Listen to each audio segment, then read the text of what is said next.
for you. And welcome to Sea Duckling Open number 146. Hold on, Statman is trying to yell over me. Wait, didn't we? Okay.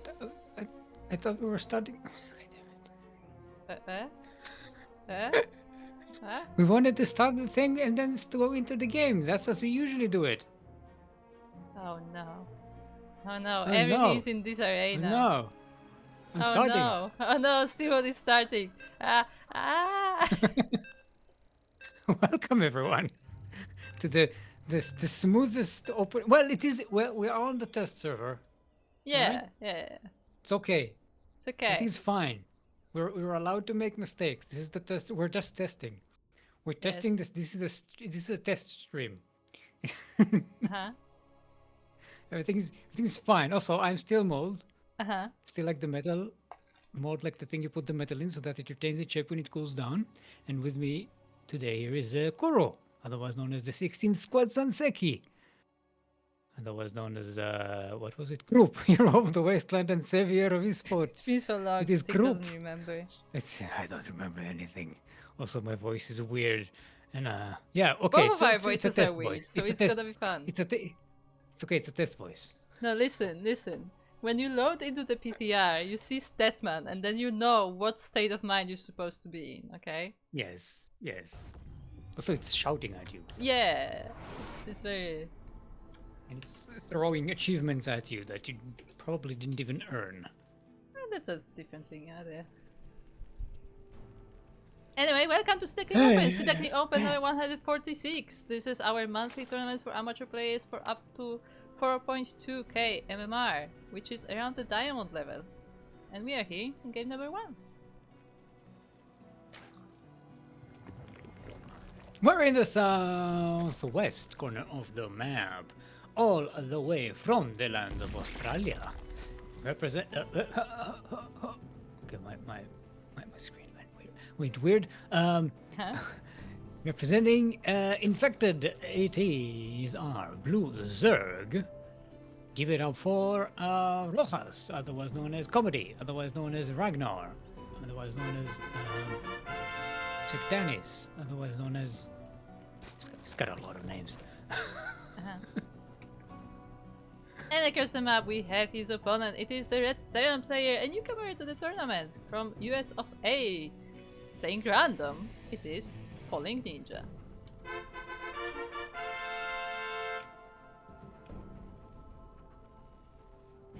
Now, ninjas falling, they should always land on their feet, right? They're like cats.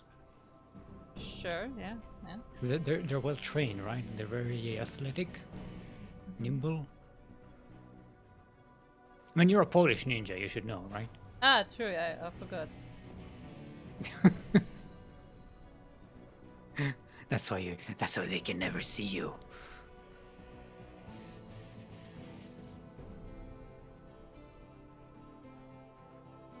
We have a hatch block from fallingninja. I'm just to remember this is the previous map pool, right? It's Yes. not even like It's the current ladder map pool. I haven't seen it in so long. I don't even know. This is the current ladder map pool that don't is even currently remember. still on, but it is about to change like this month, I believe. So yeah, soon we should be having a new map pool. Do we know which maps are going to make it in? Not yet. So far we know 3 of them, which is Blackrock,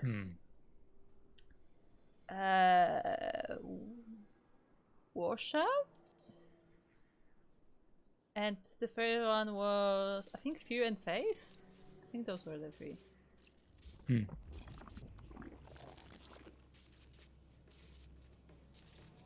Yeah. Now we got to start it off a little bit. Both people are starting pretty slow here. Nothing super crazy. I mean, fallingninja is just now getting Okay. the second base. Stick, how much do you know about the PTR? I think this is the first time I've ever used it. Because I installed it today and I don't think I had it installed before. But do you know what the PTR changes are?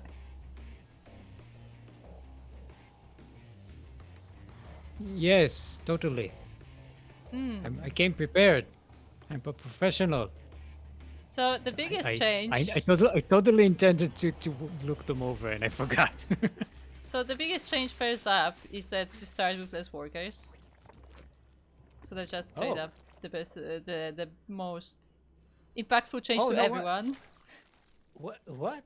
You start with 8 workers. Why? Why? Because Because the games are too fast? What? What? the idea, I believe, was to like, yes, to make like a more varied and longer early game. I think. No wonder I was feeling so bored. I was wondering why the game is like not starting. Like, what the fuck is happening? I felt To be something was fair, wrong, and I was to be like, fair, the "What's players going also on?" have to get used to stuff. So like they may be Yeah. playing more safely because of that. But I we mean, have it's not Hellions so in the database. safely. I mean, you have to. Yeah. It takes a lot longer to make stuff. Ooh, but this is a bit of a fumble from RoXas here. Ooh, the drones line up, and a lot of them are going Yeah. down. 10 drones already dead, and the Hellions are still alive and pretty well. Yeah, I'm trying to think here. Does the 8 workers start favor any race specifically? I don't think so. Because if Zerg had a little bit more resources here, maybe they have an extra queen to deal with these Hellions, right? Sure. Queens are pretty expensive after all. So see, the problem with this is that this completely changes all the timing windows, Yes, right? yes, yes. That's why it's such a For big PTR everything. patch, because this changes everything for everyone. Yeah, and look, Falling Ninja is like, all right, I just make mass Hellions because why not? this is so crazy. Okay. But truly, Now, Stick, wait till you see the Protoss. I don't want to. I'm afraid. You should be. Is it just mass adepts or something? Nah. It's more complicated than that. It's mass Zerglings versus mass Hellions, and the Hellions definitely have the advantage here. Oh, we have some Banelings in the mix now. But still, that's yeah, they tank pretty well. They were definitely not as well split as they should have been, but they still enough. I just realized something. What, you forgot predictions? No, I don't. True, that's true. But I don't have I don't have the HP bars at all. I guess the PTR reset all my settings. Yeah, for me it's actually the same settings. I don't know, it didn't change anything. I have the same music settings, the same sound settings, the same graphic settings. Anyway, the Hellbats do win, and Falling Ninja is taking game number 1. Alright. Nicely done. It's difficult for me to even judge it now, you know? Now that I know that the worker count is different, I'm like, my brain doesn't even. It's not like I was that locked on builds to begin with, because I don't really remember how to do any of them. But at least I understood like the ebb and flow of timings. And now I don't even know. Yeah. Like, was that cheesy from Falling Ninja, or was that just like a regular standard build now? I'm just checking what other settings did change.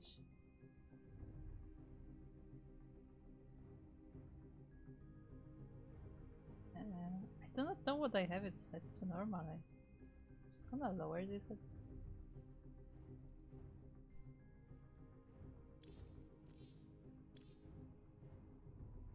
Is it? Yeah, it even has my hotkey profiles and everything. Yeah, it isn't.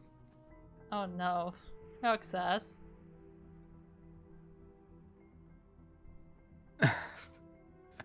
10,000 feet.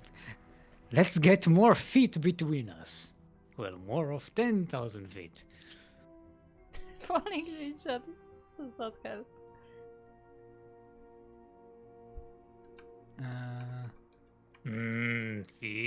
feet. Yeah, but they're both awful. Yep, this map smells awful.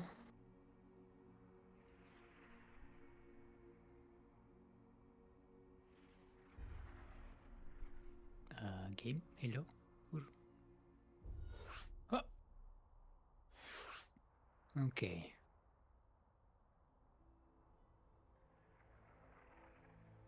See if everybody is prepared.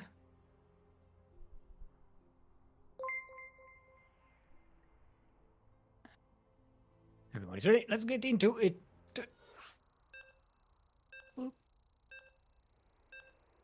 Come on, let me get my key. My voice is starting to loosen up.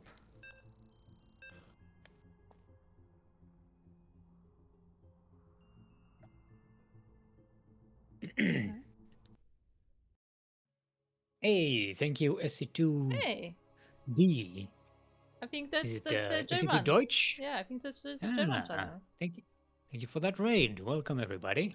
Willkommen. Willkommen. Yes. Willkommen aus Kampritzende Ducklings. Yes, we may or may not know some German. I cannot confirm or deny. I am technically German, which is True. the best kind of German. True. Steamod is technically German, so there you have it. I'll have you know, I am technically German, which is the best kind of German. Anyway, Steamod. welcome everyone to 10,000 feet LE, which smells awful. We're in the northwest corner of the map, all the way from the land of Australia. It is our blue Zerg. Give it up for RoXas, otherwise known as Comedy, otherwise known as Ragnar. And across the map it is his opponent, this time rolling Zerg. It is the red player from US of A. It is fallingninja. It's the random player. Yep. Alright, starting with a very quick guess here. Yeah. Do you now get the gas before you get the resources? No. What? No. Or is it just... It's, Okay, so not crazy. This is weird. Even here, this is weird. I mean, it's not that weird to get gas early. I just don't know what early is. Yeah. Yeah, because this would go for like the. But it speed is timing, early. right? Yeah. Like this is like For straight speed up to research speed. timing.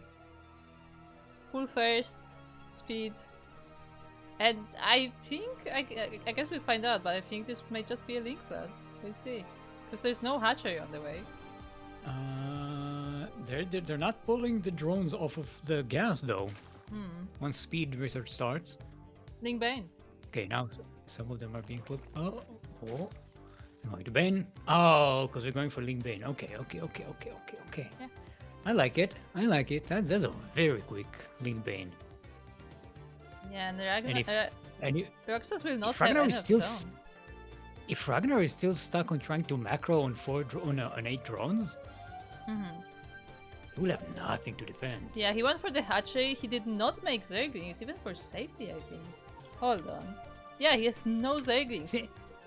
See, not having those 4 extra drones, that's an extra queen and a half, right? In terms of resources mined. Well, the drones will have to be pulled off the line, and they will have to fight the Zerglings. They actually Zerg is so much more vulnerable early game. Because everything around the game so far has been balanced around having those resources early on, so you can have some queens to defend yourself, right? Against any kind of bullshit. And now you can't afford the queens. Well, there are some linings out for RoXas. There's not many of them. In the banelings of fallingninja are coming into the main base. Queen gets surrounded. The Baneling reached the Zerglings, and Ragnar just doesn't have any Zerglings or queens. Yeah, the units are But Ninja is just bringing. coming out one by bringing one, but they're not reinforcements. enough. And with that, GG is called, and fallingninja will be taking this series 2-0.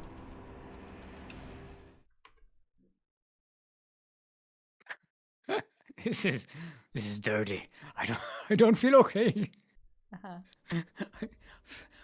I may need to wash my hands. This is wrong. I mean, this was 3 ZVZ, minutes. so it's a mirror matchup. It's even for ZVZ group. 3 minutes 37. Come on, No, no, no. man. No, listen. You do not go macro in a ZVZ unless you're very confident. Here's the thing. Ragnar didn't even go macro. He did. He went for a hatchery with no Zerglings. He made no Zerglings. Not even 2. That didn't used to be macro. That used to be just a normal start. Yeah, but it's different. Oh boy. Just need to be Well, safe. look, I'm guessing this is just an early phase of like a change of a big batch. Yeah. So where cheeses are more likely to succeed just because everyone is not really used to everything. So I wouldn't like put too much weight into how vulnerable the Zerg is. I think you'll just have to, readjust your strategies around Definitely. not being super vulnerable at this stage. Yeah, that's why I don't want to say like, oh, like things like don't work or do it. Like things are currently being figured out still. Alright, so our next player is going to be PrettyFly. PrettyFly is EU, right? So, EU versus NA.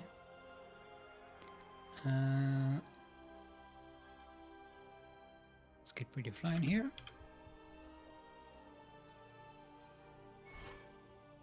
First map is going to be Tato Fallingninja left the Citadel. party. Ah, no. Oh no.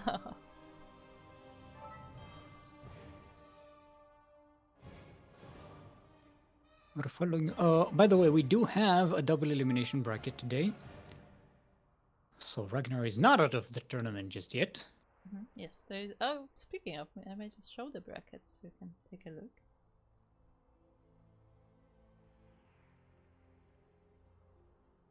But yes, we just finished the first series of our tournament and we are now in round number 2 and Ragnar will be waiting in the bottom bracket, or RoXas. Look. He's been through like 3 different names by now. Yeah, I know I can. Every time I say, I'm like, wait, which name? I've called him Ragnar 5 times already. Yeah, and that's why I started doing that as well.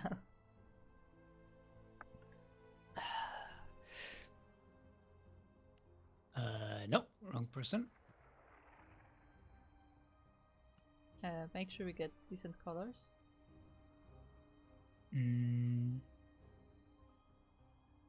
PrettyFly is usually pink. Yeah, but red versus pink is not ideal. Especially since fallingninja can also be Protoss. Yes.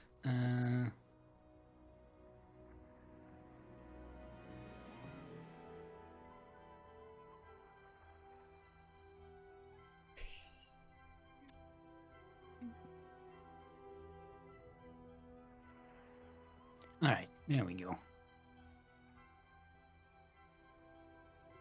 Okay, and double check, let's go.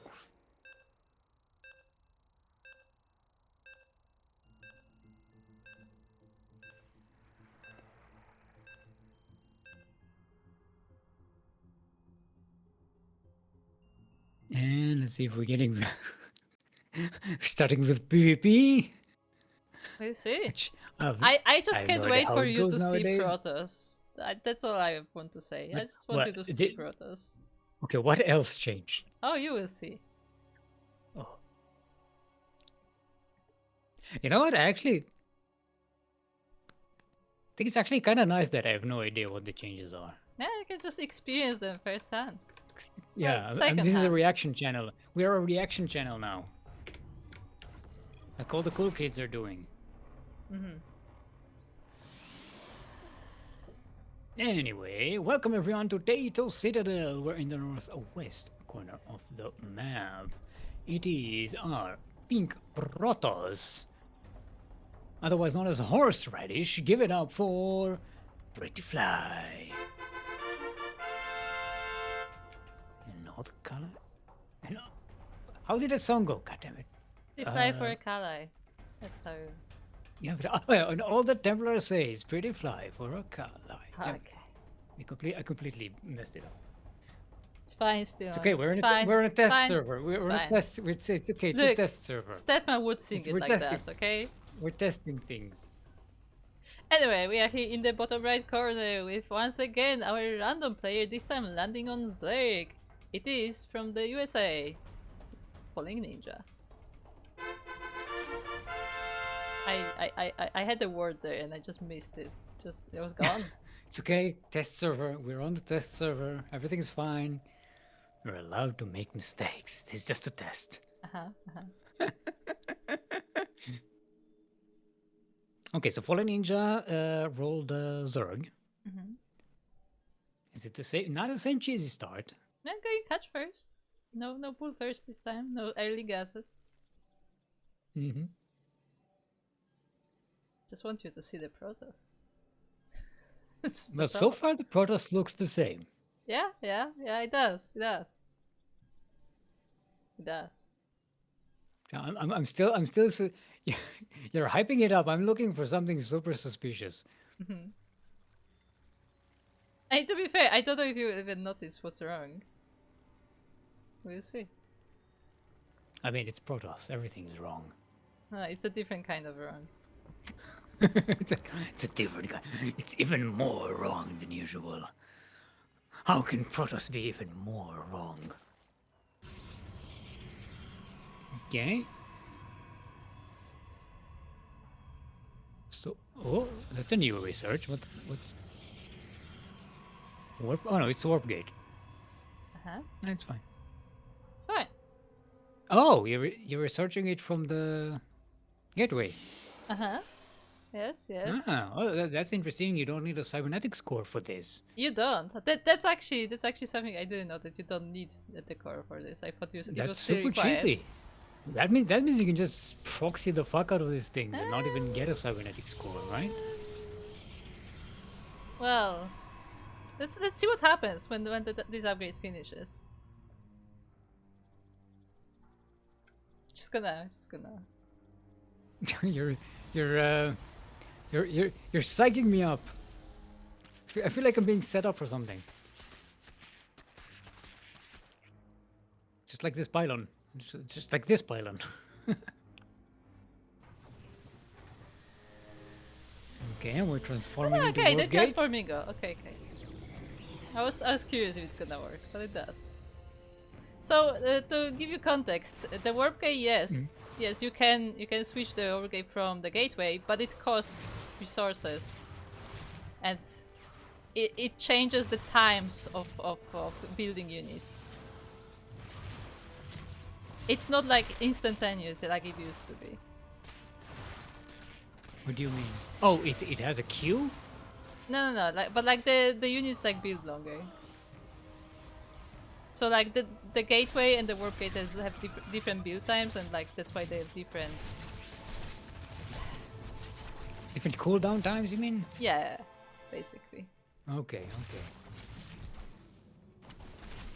I mean, it seems to be pretty much the same, right? You warp in, you wait a minute, and then you warp in another wave of units.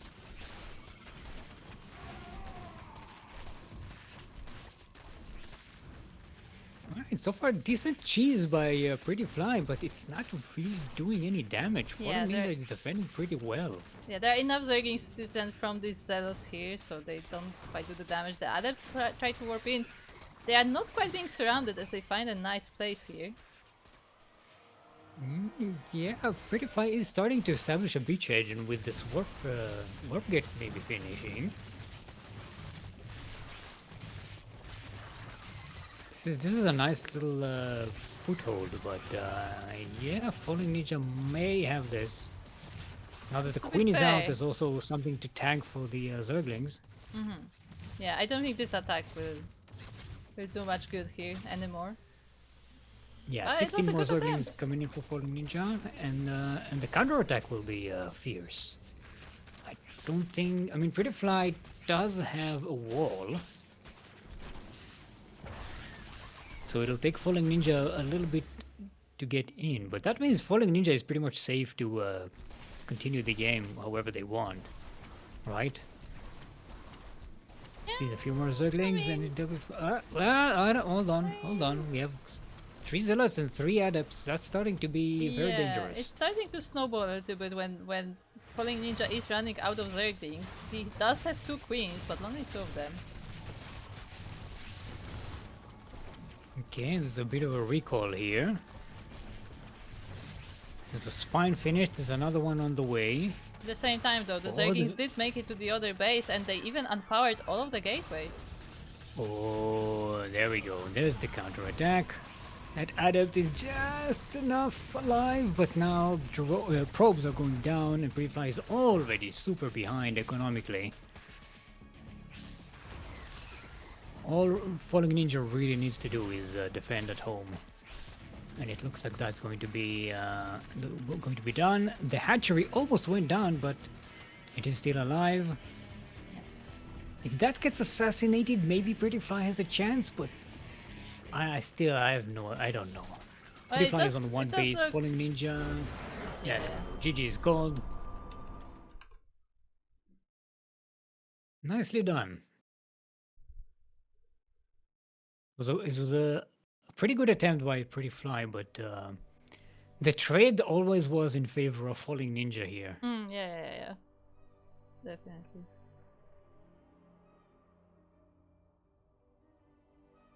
See what the next map is going to be. Backsteamnap.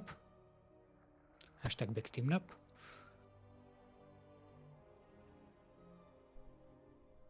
So, shout out to everyone in chat. Hello. How are you?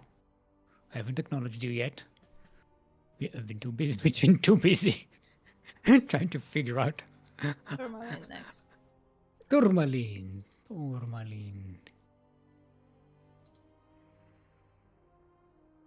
Central, yes.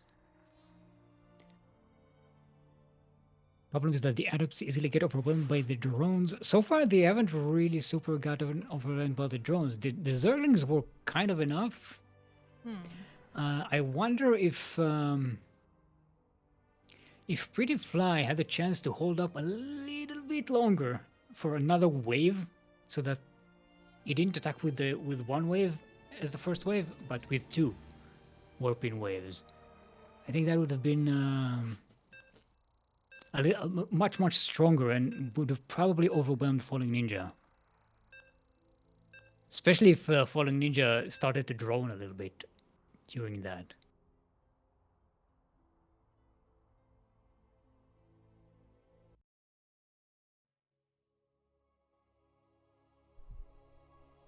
Try to think. Because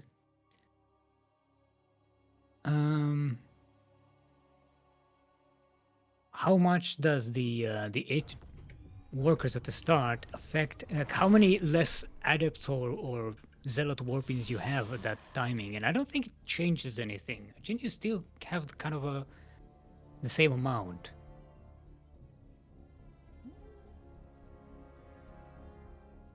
I won't pretend that I have done the math because I haven't. No, I'm not doing math. I'm doing my version of math, which is like I feel it. I don't calculate it. I feel it inside, and hope for the best. Feel the math inside. Yes, the math is in my heart the entire time. By the way, just like you wanted, we have a mirror. Yay! And we are on Tourmaline. We're in the northeast corner of the map. It is our pink Protoss, otherwise known as horseradish. All the Templars say is PrettyFly for a ally. Give it up for PrettyFly.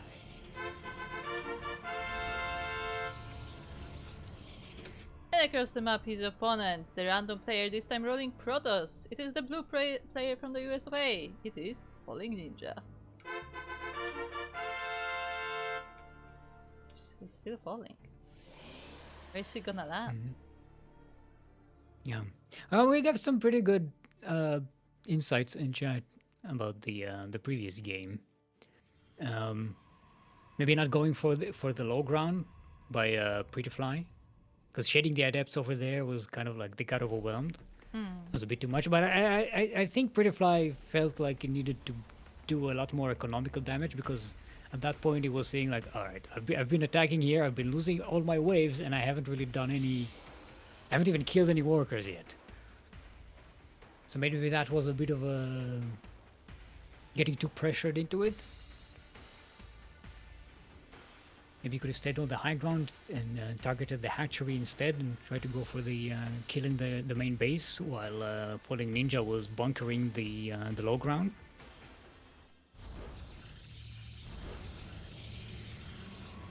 Yeah, I can see that.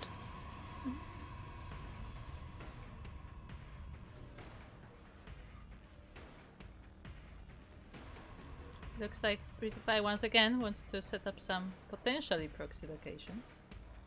Mm-hmm. It is what he did in the previous game as well.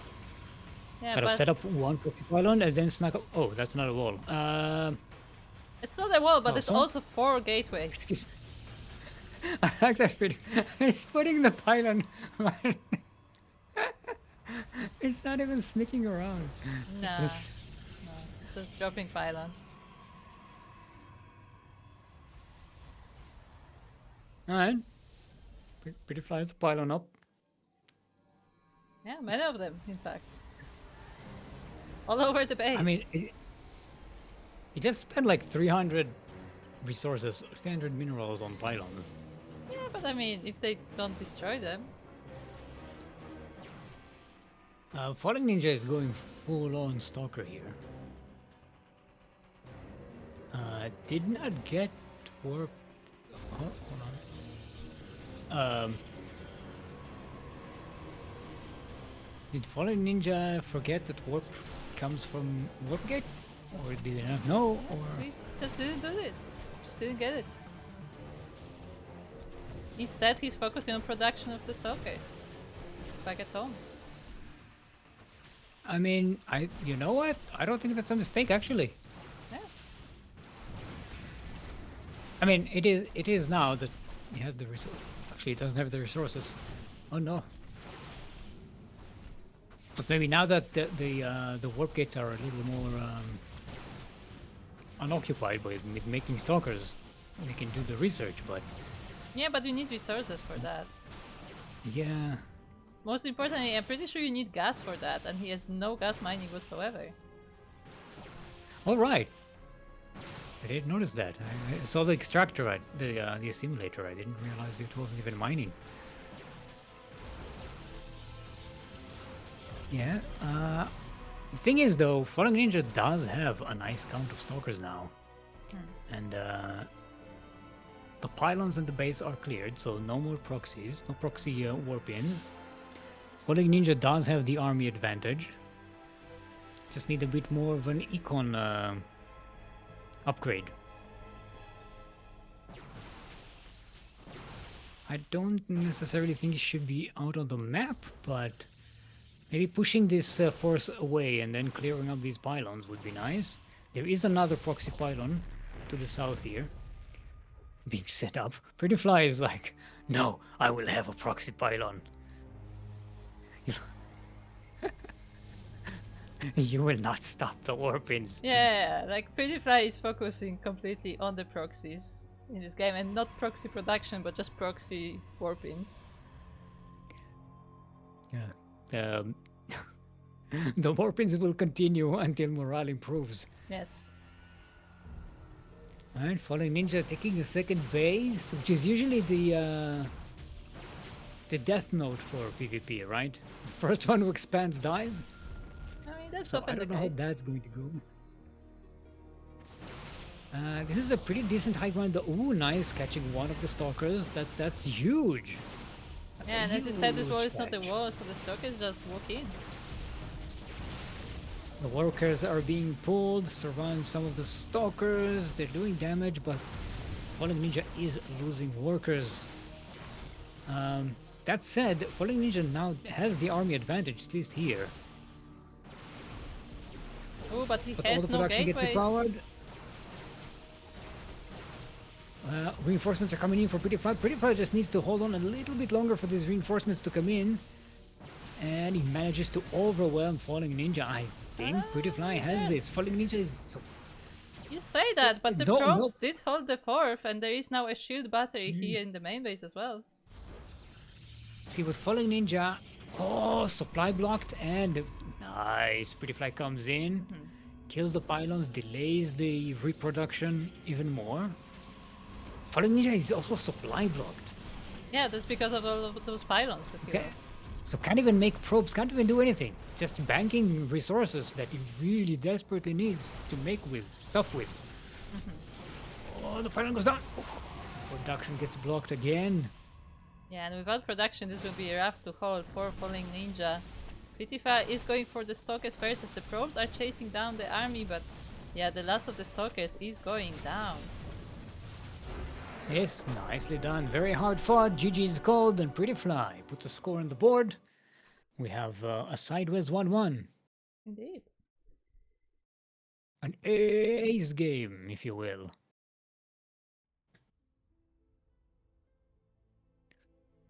Ruby Rock is going to be our next map. See, when you play on the ladder maps, at least, at least the players know the maps. True. Every time we play on the with the TLMC, everyone is like, I don't know. I don't know what to choose. Alright, both players are ready. Let's double check everything is fine. Let's go.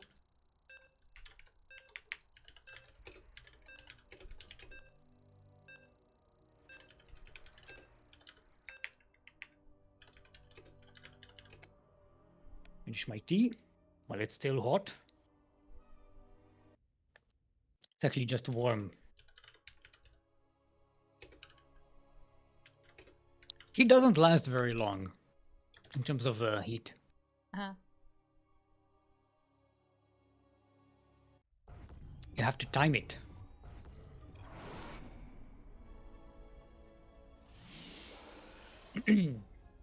And speaking of timing, we are on Ruby Rock. We're in the northwest corner of the map. It is our pink RoXas. Give it up for PrettyFly. For Kali. And across the map, we have his opponent. It is this time a Zerg player, the blue Zerg player from US of A. It is Falling Ninja.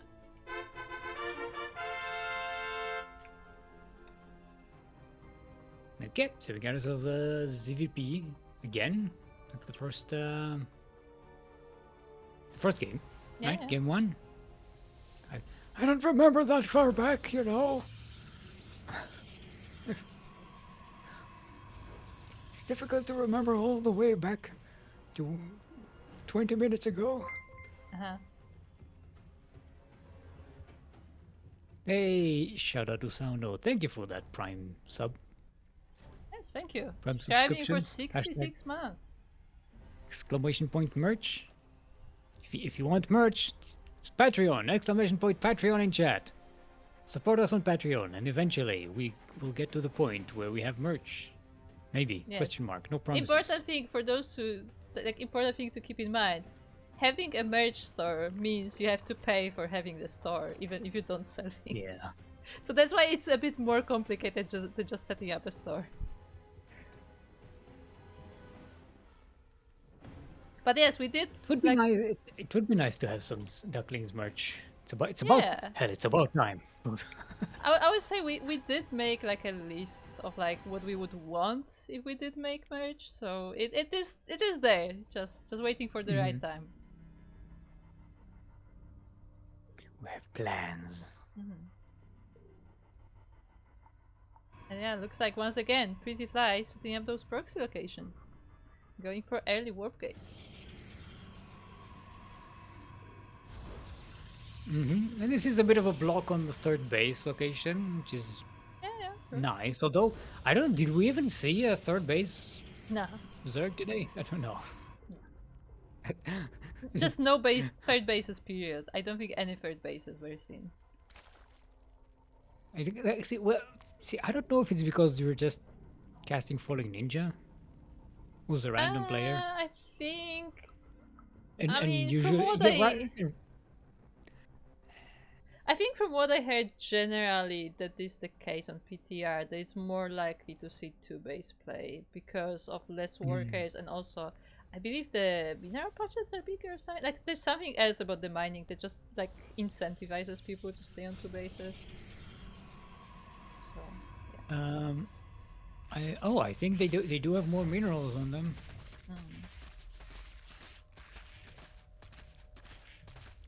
Yes, Falling Ninja The finds the guy. proxy locations, but the Zealots are already coming out. Now, Falling Ninja is getting a Roach Warren. We have this time we have an early spine, so I think Falling Ninja should be much better than we saw in the first game in terms of defense. Most importantly, this time we don't have a pylon in the main base, so PrettyFly has to actually get into the Zerg base first. All right, spine is moving to the natural. Oh.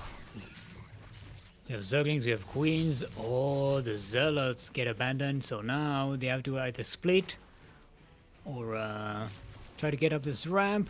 The Queens are being left alone. Where are the Zerglings?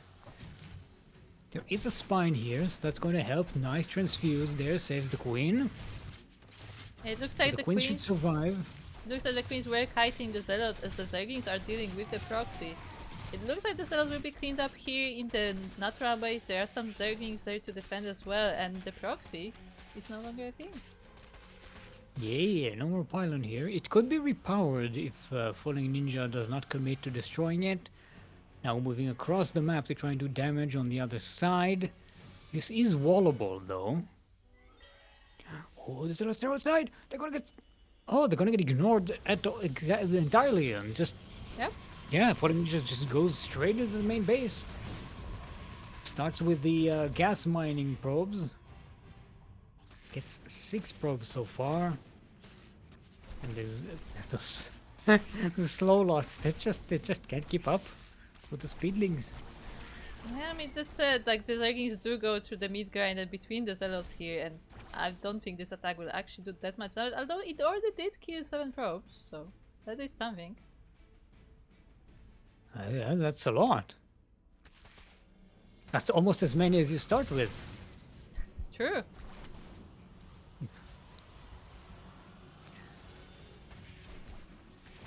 Alright, looks like PrettyFly is holding on, but Falling Ninja is now free to actually continue to go all in, I guess. I mean, he does have the Roach Warren, that's the one change there was this game, that like he was able to get that Roach and he was able to get those Roaches out, and now it's Roaches versus Zealots. I mean, the core is only now just being made. There was just gateways. Wait. He doesn't have a lair. Do you not need the lair for Roach Warren? No, I think you... No, you don't need lair for Roach Warren. You need lair for the Roach speed. Oh, right. Okay. So that hasn't changed. For a second, I thought, like, whoa, that's a big change if it's a change, but no, it's not even a change. Okay, there we go. Okay. PrettyFly comes in with the Zealot, sees 2 lines of roaches, and decides to just GG out, which is fair. Indeed, GG to Falling Ninja. Nicely done. All right. We do like a nice little dark horse random player every now and again. And Falling Ninja is shaping up to be that already in the semifinals, waiting on Libre and Aunt Tuddy. Yes. Aunt Tuddy. Aunt Tuddy. If you can, you should do it with Australian accent. Oh, how would you say Tuddy in Australian I don't accent? know. Look, here's the thing. I can barely tell apart English accents at all. Okay. I can tell Australian accent. Like I just can do it because it has like five syllables for each syllable. It's very weird. Huh. See, that's opposite of my experience of Australian. Because I was like going by train somewhere in Australia, and like the names of the places had absolutely nothing to do with what I was reading on paper. Like here they added some letters, here they removed some letters, here they just pronounced completely different words. I'm like, what? How do you understand anything? And that's even before you go into like their weird slang that no one Yeah, understands. no, that's not slang. That's just straight up like, you know, seeing the name of a station and hearing the name of a station. Those are two different things. Yeah.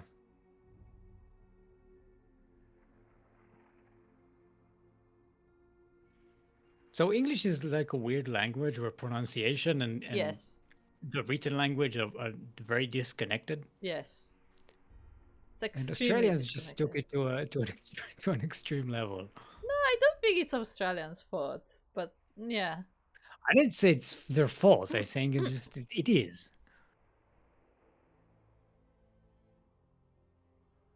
Let's just say it can get complicated. Yeah, no. See, no, that part I actually do. No, yeah. I actually do that. Yeah. And I think I'm trying to think, but I think that's actually something that we do in Polish as well. Like I'm not sure, but I think it's just natural to me. Mm. It's like things like no, yeah, like that's something we would do in Polish. Well, that happens in every language. It's just like a filler thing that your brain does. But I know in Australian it just became like a thing. Sure.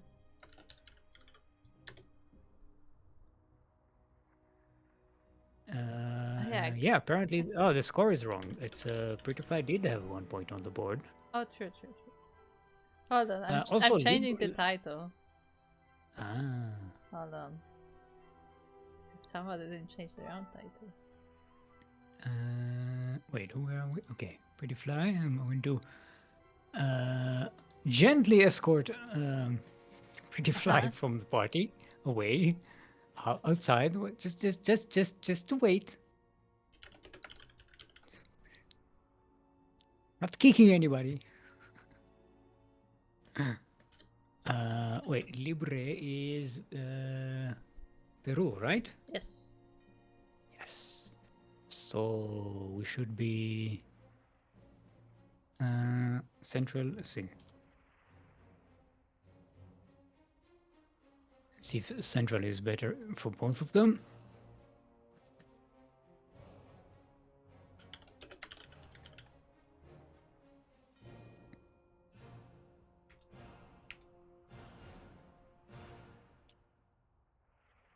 Okay, let's get in central.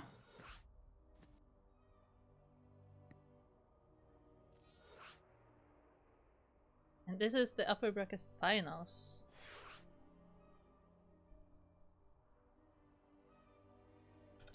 Indeed.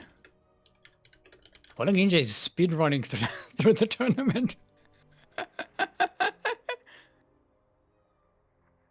Alright, let's see if everybody is prepared. Colors should be good. Okay.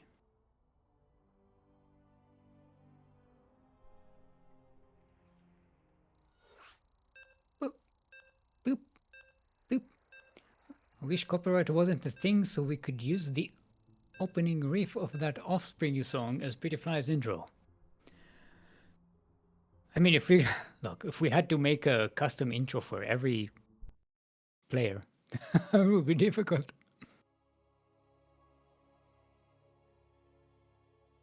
It does put me in mind of that one time Yakut did. Yeah, I was gonna say for the Phoenix versus Phoenix game, he did intros with music.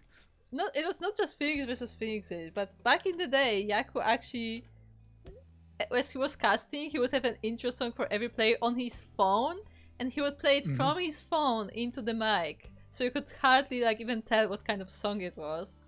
But you know, that was a thing. And also, I remember Yaku introducing Terran Lord, because it's Terran Lord.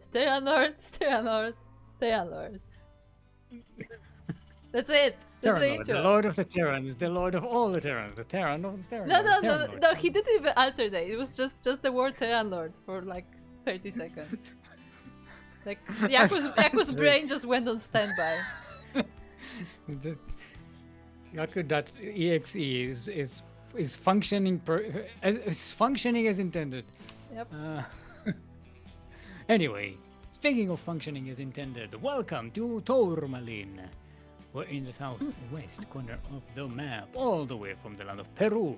It is our not so till Terran. Give it up for a Libre.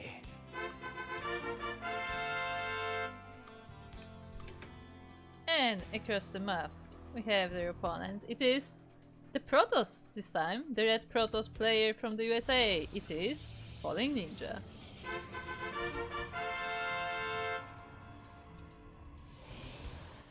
So far, landing. That ninja is landing on its feet. Sure. And no fumbles, no fumbles.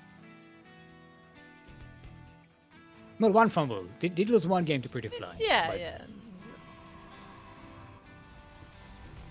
But it wasn't PvP. Yeah, I was so gonna say that was the one PvP he played. It doesn't count.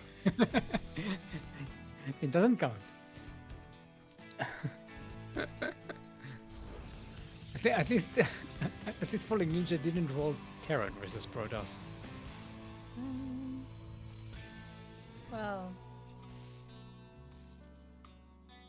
no, I'm just not gonna Oh, say. nice NG block there. Very annoying. Oh yeah, definitely.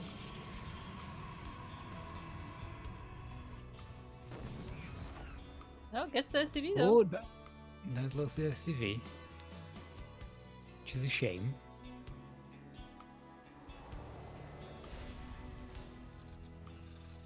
Libre.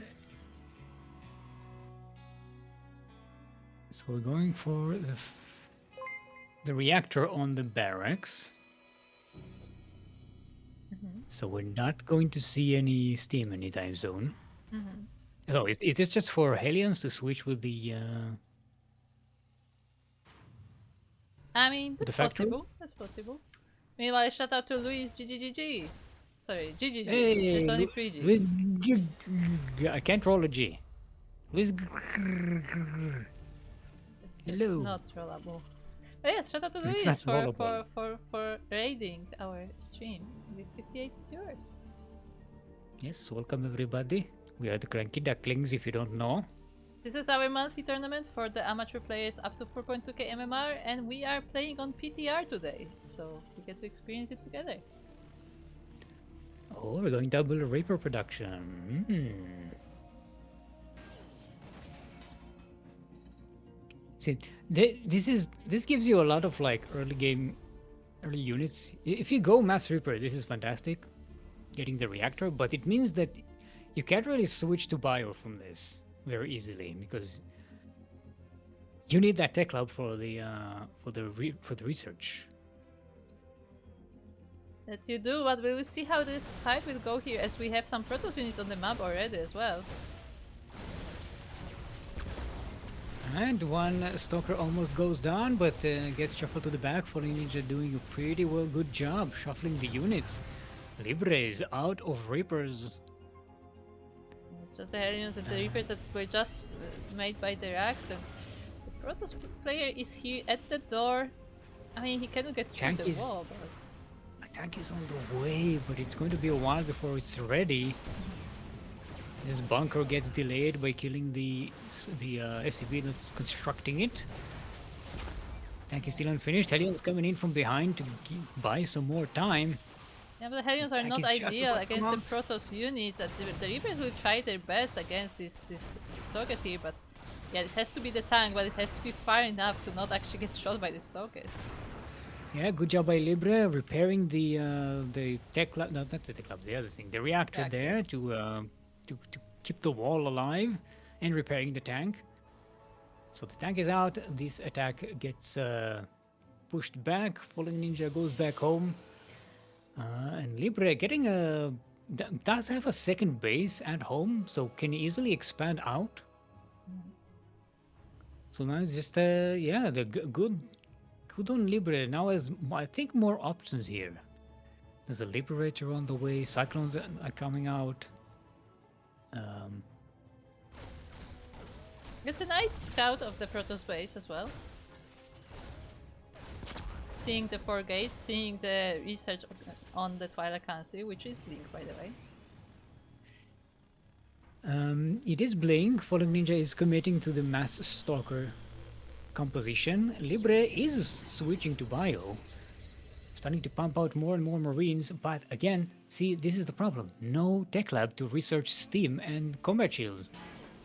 Sure. This is the disadvantage of this situation.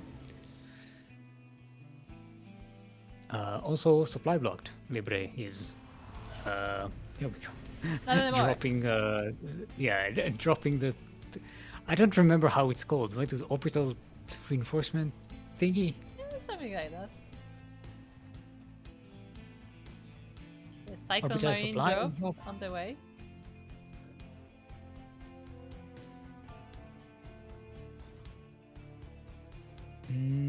That's a lot of stalkers with Blink.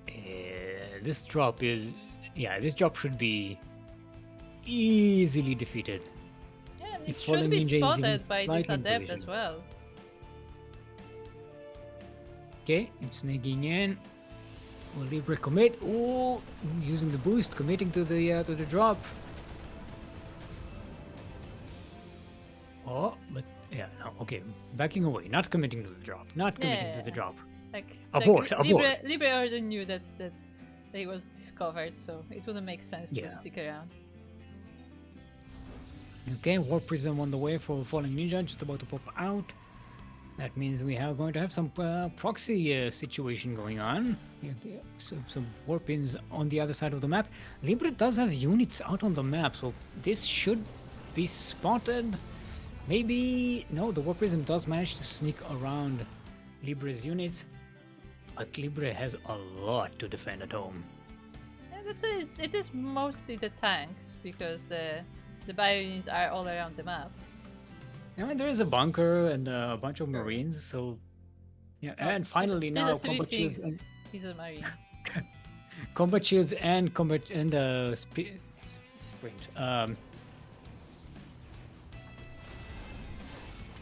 Steam is on the way. Yes, I know words. Steam. Here's the drop Falling Ninja. Yeah, this gets shot down pretty fast. Yeah, but the Warpies, it looks like it will be able to hide here in the corner of the map. Oh, it's hiding. It's hiding behind the pillar. Yeah, it is. It's speaking. Hello.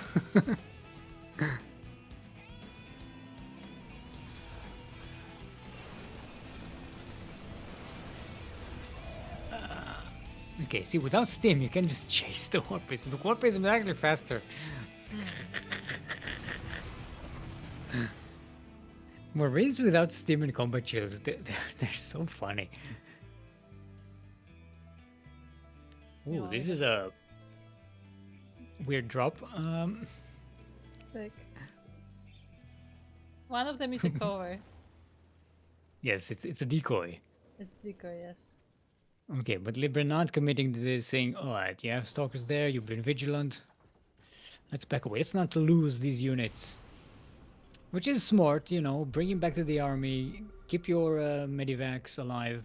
Steam is just finished, combat shield is finished. The Warpiece pops in once again. The turret was not finished, so I wasn't able to stop it. And the entire army of Libre is actually going across the map. Now a few units will come here. It does have a tank at home, and a few Marines that are just popping out, so this should be stopped. And Libre can actually catch some of these units of Falling Ninja out of position, not with the main army, and pick them up. Ooh, no cancel. That was a kill on that Nexus.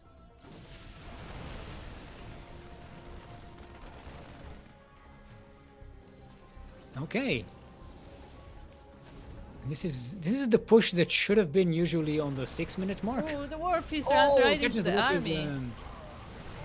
Oh, nice blink around there, surrounding the entire Terran army. The tanks were unsieged in the medivac. so they will get away, but they were not there to do any damage. Libre is going to have to sort of struggle to get back home with enough units to defend. Yeah, this is a lot of Protoss Gateway army. The Zealots are marching forward. There is one tank here to defend, but with this many Stalkers with Blink, it doesn't even matter. Though, did the medevac with the tanks get sniped? I think it got sniped. Maybe. Oh no. This is still a lot of Stalkers by Falling Ninja. GG is called. Falling Ninja takes the game. Yes. Yes, indeed.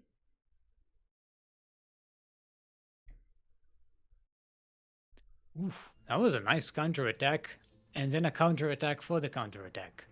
Uh-huh. Maybe Libre was a little bit too hasty to move out without a tank sieged. And getting surrounded by those Blink Stalkers was a bit of a kill move by Falling Ninja there. Nice killer instinct. Yeah, definitely. Like that was, like that is a move that is very risky because there's a good chance it doesn't work. But yeah, it actually worked out perfectly.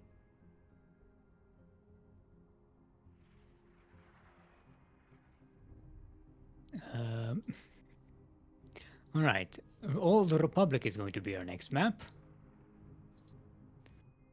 Old Republic, very different from the New Republic.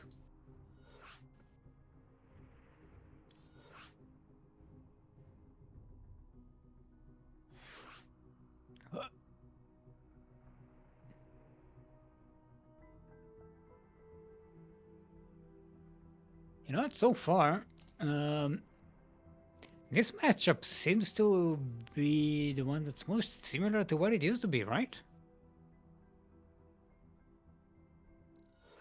Just going by feeling here. There didn't seem to be that many changes to everything.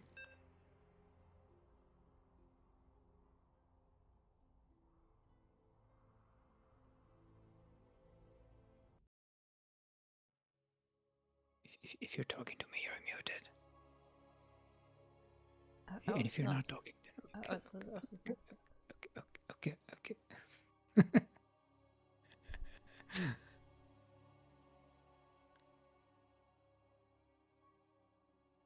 All right. Elsewhere on the bracket, by the way, the lower bracket is progressing. We have RoXas versus PrettyFly going on in the lower bracket. Waiting to see who is in the lower bracket finals, which will be our next series. Hopefully by then we'll have someone waiting for us there. And welcome to Old Republic, as this is our second map of this upper bracket finals, and we are here in the bottom left corner of the map where we have the light blue or teal player, the Terran from Peru. It is Libre.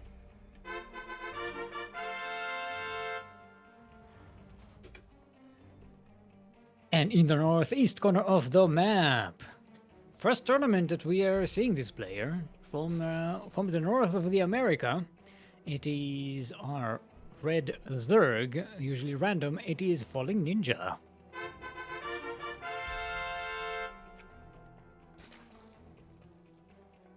The random player and now Zerg. I get that completely confused, but in terms of order, but we don't cast random players very often. It's very weird to introduce them.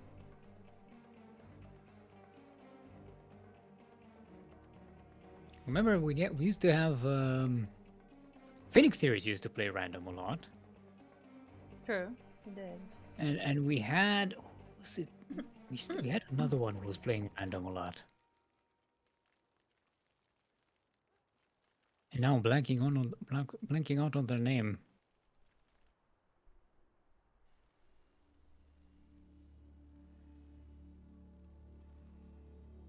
I know. I can go and look at the thing that we have.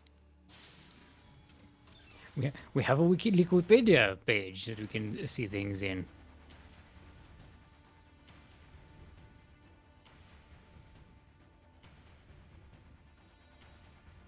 Who was it that played random all the time? think there was one player who actually won a tournament as a random.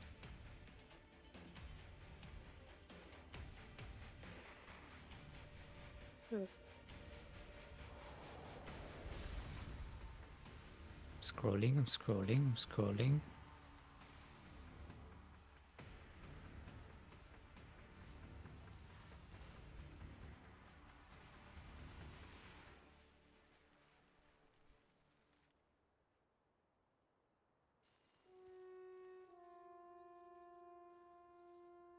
Frogs. Ah, frags. Yeah, That's the one. sure, sure. See, thank you, Brainworm.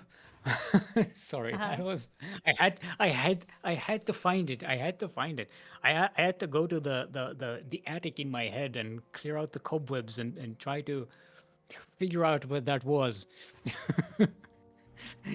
You know that feeling when there's something that you know you have somewhere in your house and you don't remember where you put it and you haven't seen it in years and you're like, I know I have it somewhere and you just can't find it. Like that's the feeling I had right now, but in my head. Oh,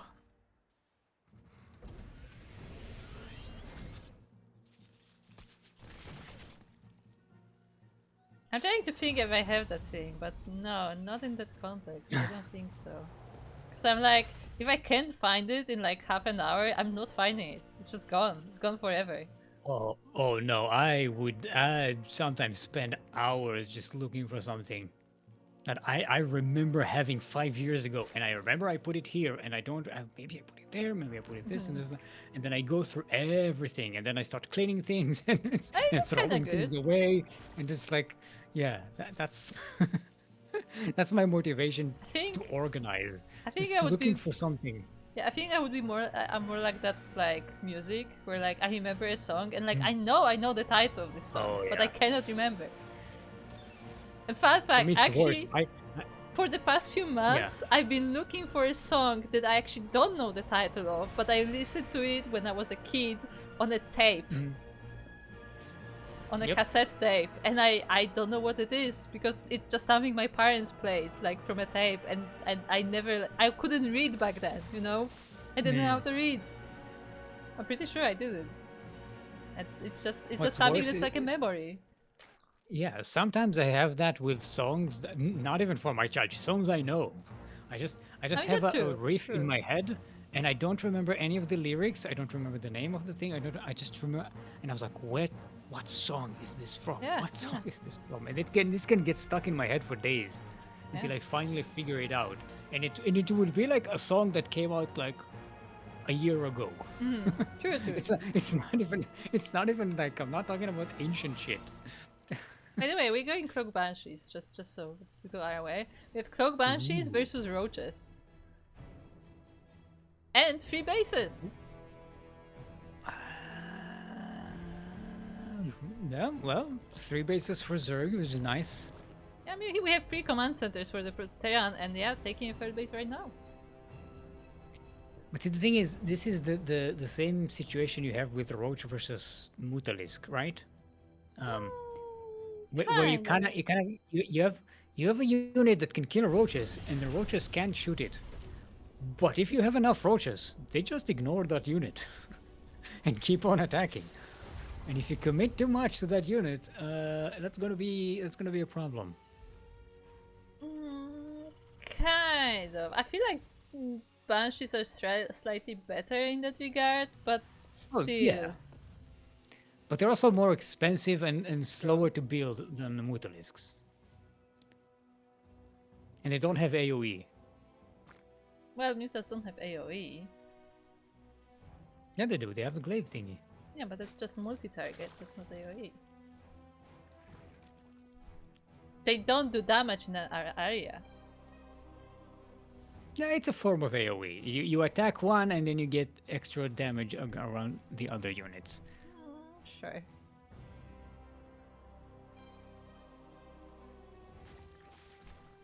The Yeah, Banshees it's more are targeted spotted. than say Storm, but it's still AoE.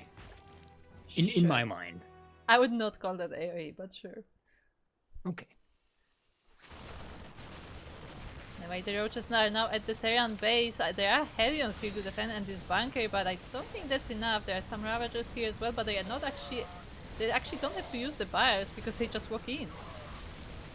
The Hellions are coming in from the side to try and distract these units. They kind of do. They buy a little bit of time. The bunker holds, but so many SCVs are already going down.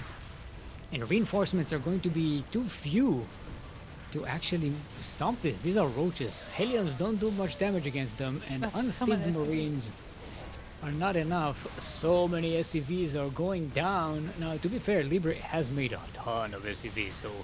And look how many SCVs that is! I'm like, yeah. 50 yeah, SCVs down, yeah. and it's counting. No. I was about to say, well, they're kind of equal on workers, so maybe Libre has a chance, but nah, I might. Falling Ninja destroys the Terran economy. Yeah. 61 workers died. And there's the series for our random player, who is now our first finalist, first grand finalist. Really nicely done. As you said, Falling Ninja is moving to those grand finals. We can take a quick look at the bracket. What has been happening? We have Falling Ninja versus Libre, which just ended in a 2-0. I'm not wrong this time. And in the lower bracket, we have PrettyFly versus RoXas currently being played, and Libre is waiting in those lower bracket finals. Now the lower bracket finals is going to be a best of 3, unlike the other matches, which are best of 1. So we're just waiting on that PrettyFly versus RoXas game to see who's our next lower bracket finalist. Is RoXas going to be another submarine? We had one on Masters 1 Open last time, I think. Was it on MSO? I think it was recently. Maybe it was MSO. Actually, no. MSO had a full bracket. I think maybe in last Sea Duckling Open. Okay. Yeah, Sugarcoat was, I think, a submarine. It sounds like we just got an update from Light that the RoXas and PrettyFly are 2 minutes into their game, so I guess we'll be going on a quick little break and let them finish that match. So stay tuned, get some snacks, get something to drink, and be right back as we'll be continuing with this bracket.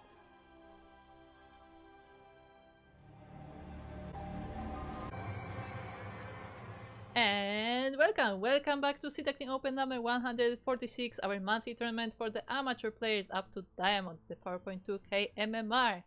We now have our lower bracket finals going live. I am Kuro, and I'm here with Still Mode, of course. Hello! How's everybody doing? Shout out to Psychons, who was here half an hour before the stream and missed the start of the stream, and somehow an hour and a half into the stream managed to redeem verified first quacker. Yep. So that did happen. Congratulations. That doesn't usually happen. Maybe people need to start getting more competitive about that. Where's Eiston when you need him? True. Anyway, we are on White Rabbit. We're in the northeast corner of the map. It is our pink Protoss. Give it up for PrettyFly.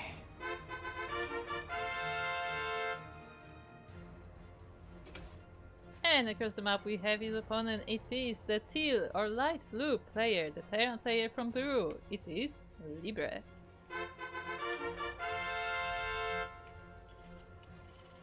How many championships does PrettyFly have? I'm not sure. Yeah, and he has one, but he also had a previous name before that, didn't he? Horseradish, right? Horseradish, Yeah. Did he win as a horseradish? I don't know.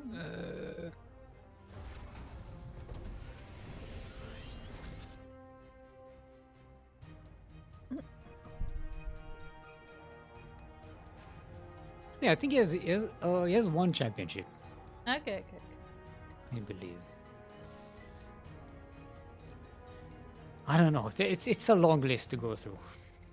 It is. Even the summary of champions is just it's a long list now that you need to scroll Look, through. this tournament has been running for years. Actually, let me. Are we the longest running continuous like single tournament now Um, in terms of years? running? Probably. No. Legacy Weekly Japan.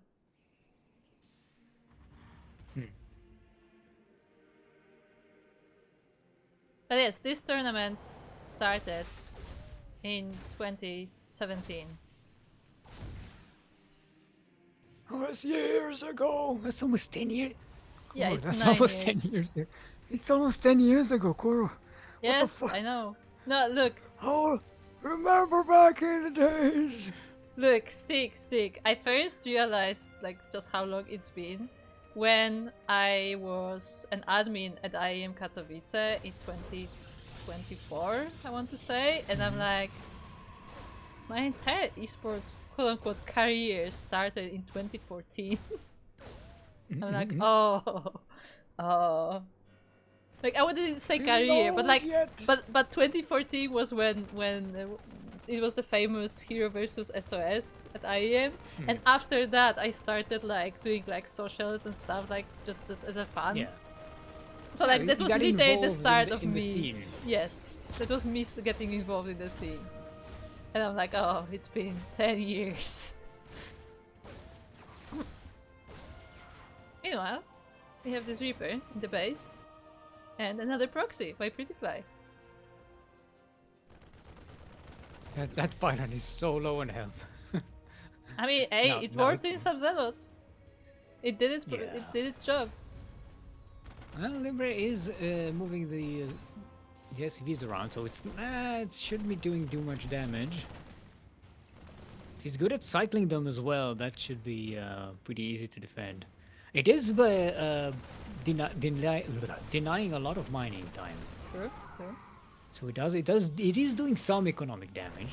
Also distracted Libre and that was able to get in, but is quickly Oh. dealt with.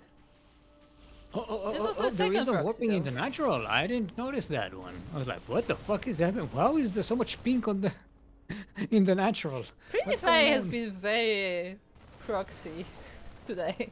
Yeah, Everything proxy is proxy. oriented. Like he doesn't proxy mean, it is- buildings as much, but It is the strength of the protest. Even a shield battery here. yeah. That's dirty. I mean, countering the bunker, I guess. Mm-hmm. The bunker is going to go down anyway. Is Libre? Wait, we don't even have a factory to the 3 racks. I was like, where's the tank? No, forget the tank. There are no tanks. Oh no. Now, Yep. in defense of Libre, is not taking any economical damage, and that second base is up. It's not running, but it is up. It exists. So all Libre really needs to do is survive somehow, just on Marines. This is rough. As the Tech Lab, we can get some Marauders now, which is going to be helpful against the Stalkers, but the numbers are not looking good for I mean, the Terran look at the right supply. now. There's Yeah. no supply left to build anything. Like this is actually blocked. Alright, the boys are being pulled. One extra Marine manages to finish in this barracks before it is destroyed. 9 workers go down. Now this is a sufferable damage because Libre does have that extra command center, but not if reinforcements come in. And GG is getting called. PrettyFly will take game number 1. I think the longest game we had so far was like 12 minutes. maybe. Group, I thought the whole point of having 8 workers was that Look. games last longer. Look. Yeah. This is the problem with I mean, testing things. to be right? fair, Like, this is- To be fair, PrettyFly is just extremely aggressive today. Like just proxying all the time. Like there's like 3 different proxy locations at any point of the game. I mean, to be fair, anyone who plays macro right now is kind of shooting themselves in the foot, right? I mean, depends. Yeah. Okay, we're going to Old Republic. Same as last time. Still the same Old Republic.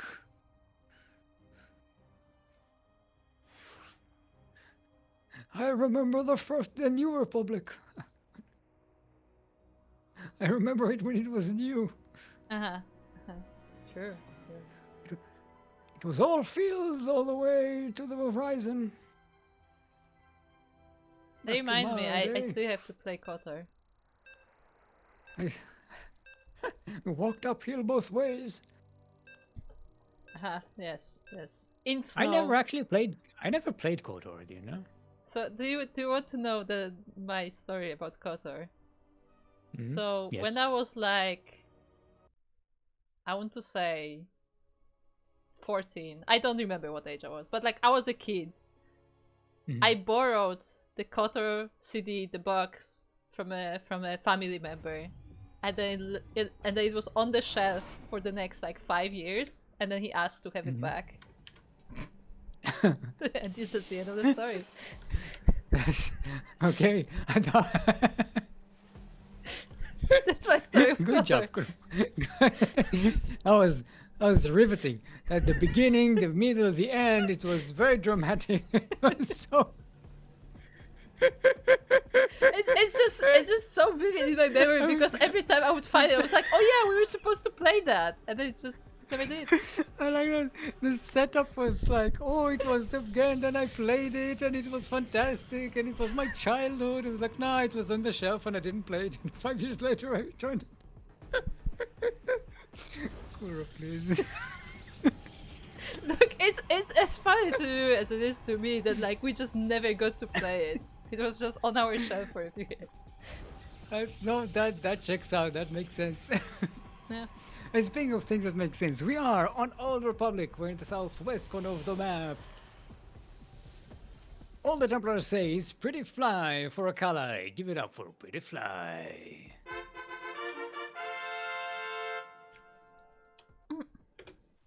And across the map we have his opponent. It is the teal or light blue player, the Terran from Peru. It is Libre.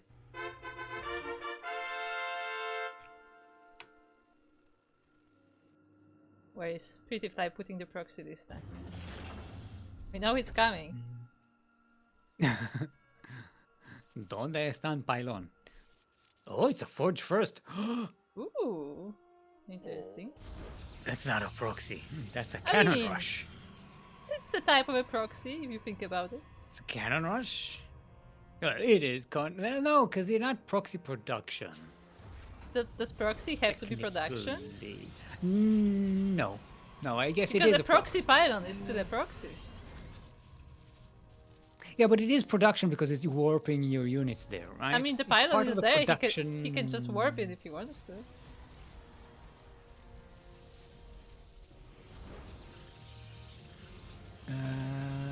Okay. There's the backup pylon.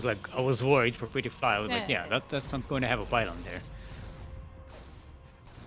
And the other pylon is actually in a place where it's more difficult to surround, especially with the bunker. Yeah, it does give high ground vision, which is very important Yes, here. yes, that's the main thing here. The tripper has to back away.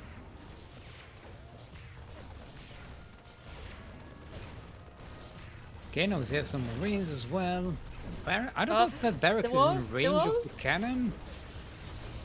Yeah, It's okay. It's not going to be a wall for long. Yeah, but that's what I mean. Like because he lifted the barracks. I mean, had to leave the barracks. Like that gives space for PrettyFly to come in. I don't know. Was that barracks in range of that cannon? I think it was, but I'm not 100% sure.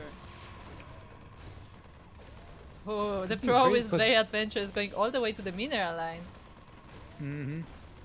But Libre does pull some workers to deal with that. That should be done before it goes up.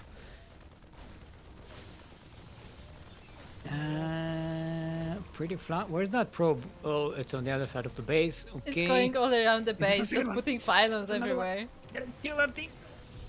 Okay, the second probe goes down, so that's nice. Zealot gets warped in at the pylon. I told you!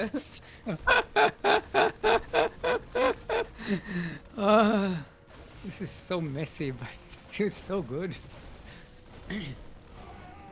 By the way, this bunker has been shooting this one pylon this entire game. Meanwhile, we have adepts warped in straight into the mineral line. Well, workers are starting to go down for Libre, and this is a problem because he's already behind in worker count. Oh, tank is out though. And he's okay. Tank is out. It should take care of the pylons pretty quickly. Even unsieged, that makes short work of them. But the worker damage is just massive.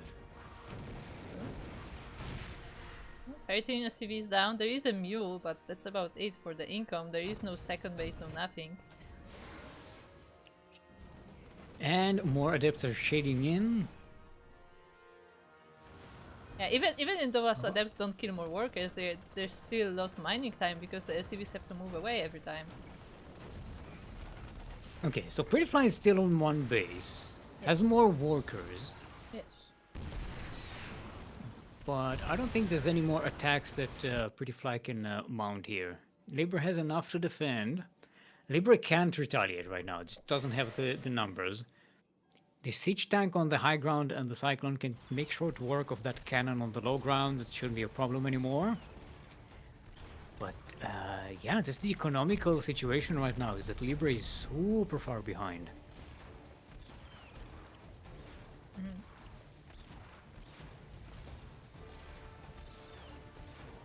Yeah, well, the patch is not on the live servers. We are playing on the test server right now, Yes.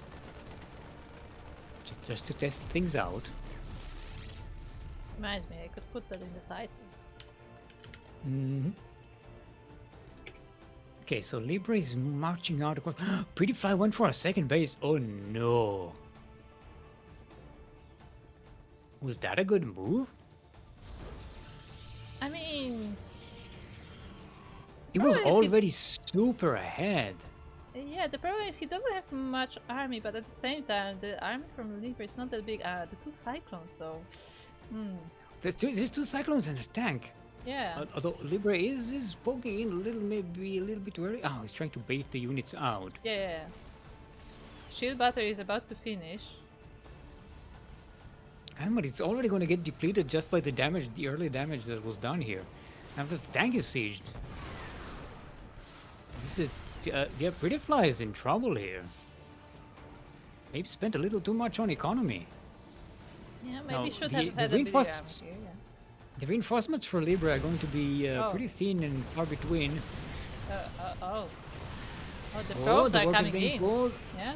Yeah, they're getting to the tank. It does enough distraction that, yeah, it takes care of them. There we go. Managed to hold. Nice. Cleans up the Nicely entire done. army. Six probes did go down, which is not ideal, but manages to take down this entire attack by the Terran. And he has two bases to Yep. to recover that, and he's still ahead in workers. So that damage was negligible. Yeah. PrettyFly maintains the advantage here pretty strongly. Libre now setting up a second command center in the low ground. Does have tanks to defend here, so I don't know if PrettyFly will be able to break Yeah, through no. this. I don't think he can he? Yeah.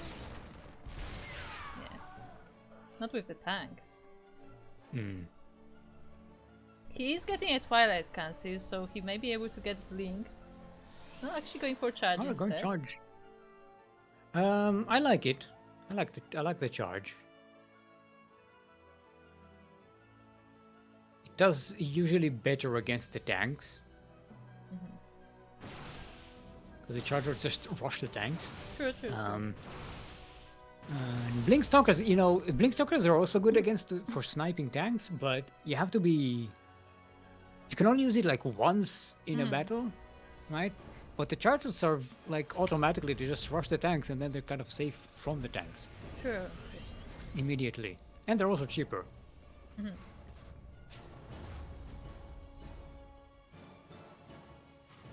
Oh, we have banshees on the way. Oh, Banshee.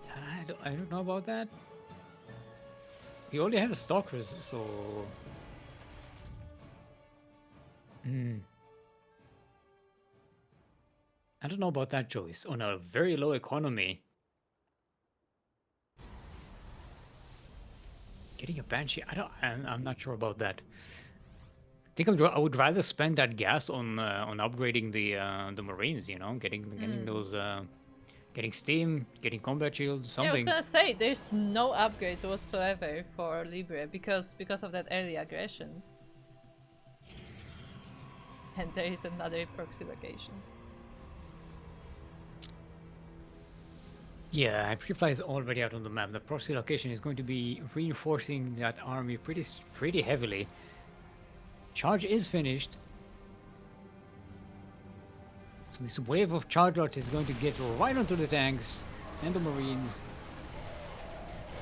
Also remember, when the charge lots get to the Marines, they get shot out by the tanks, they also do extra damage, right? That is correct. But with that, There GG we is go. called, and PrettyFly will be taking this series 2-0, advancing to the grand finals. Yes, and we have ourselves a rematch between PrettyFly and Falling Ninja. Oh, true. It did go to the ace game before, so we'll see how it goes. I mean, yeah, Falling Ninja only lost one map this entire tournament so far, and it was to PrettyFly. PrettyFly has a decent chance here. Okay. Let's get PrettyFly in. We're going to take a break before, or are we going to get right into it? Just do the raffle. We do need to set up the raffle, right? Yes. So do you want to entertain people for while I set up the raffle? Or do you want to go to a break? I can entertain people for 2 minutes. Okay. By telling you about our Patreon page! !Patreon in chat. We'll get you to our Patreon page. Everything it's the best way to support us. All of our money goes into prize pools and whatnot. And if you do that, you also get access to our subscribers-only chat in Discord. You get replay packs from the tournaments where that is available. I'm just telling the players that we are setting up the raffle. So yeah, !Patreon. This is if you want to see merch somewhere down the line in the future. That is the best way to guarantee that, to give us more support. It's the most consistent source of support that we get. You can subscribe right here on Twitch as well. You're gonna get some fantastic emotes. You can subscribe on YouTube as well. I think the benefits on Twitch are much better though. You get the emotes and everything.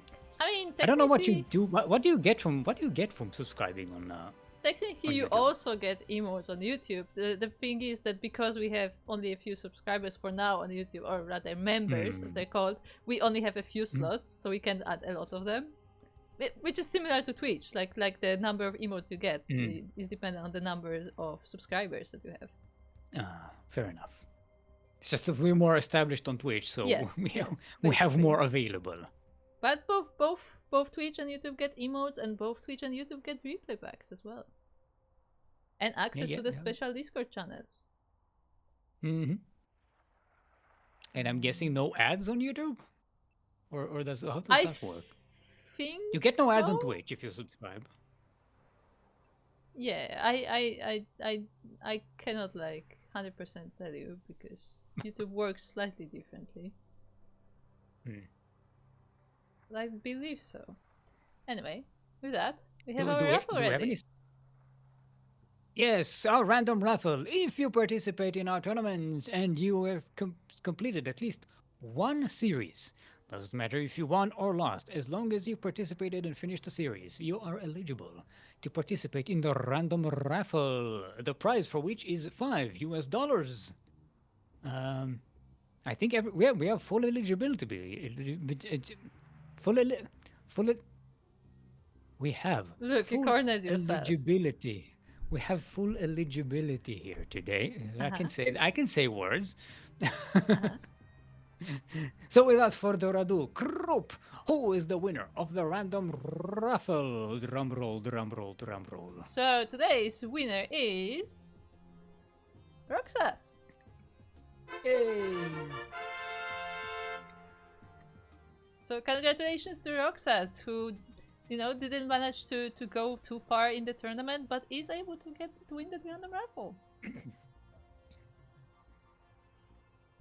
So congratulations. It's once remind them again. that we are at best of 5 Yes. with 1 point for Ninja, Yes. right? Yes. Ninja versus PrettyFly. I also have to set it on my side. Okay, let's Finance. everybody's ready. Let's get right into it. To the grand final of today's Sea Duckling Open. Wait, what number are we on? I keep forgetting. 146. 146. Yeah, we are on Mothership, which we haven't seen today here. Oh. I love this map. Why are they removing this one from the map pool? I mean, I It's feel the like best- it's the best map ever. for the past few rotations, we've just been like doing the entire full map rotation. I think But I like this one. I know you do. I mean, it's one of the most one It's of the beautiful. better designs. It has great games in it. It's like, yeah, it's like one of the all-time greats, I think. Well, the one problem with it is that because it's so big, like some players just don't like it because you get like these ultra late games. So it's That's good. I mean, It's good to have these maps around. it's good to have some of them. That's the thing. Like the No, I most didn't- important thing about the map pool is that they have to be balanced. Like both Yeah, sides. I didn't say all of them need to be like this, but yeah. it's good to have this one. Anyway, we are on Mothership in the northeast corner of the map, making their debut in our tournaments today, and already doing fantastically well. It is our blue random player now playing Protoss. Give it up for fallingninja.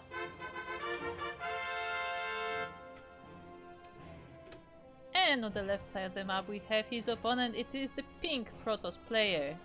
Presenting himself, it's PrettyFly.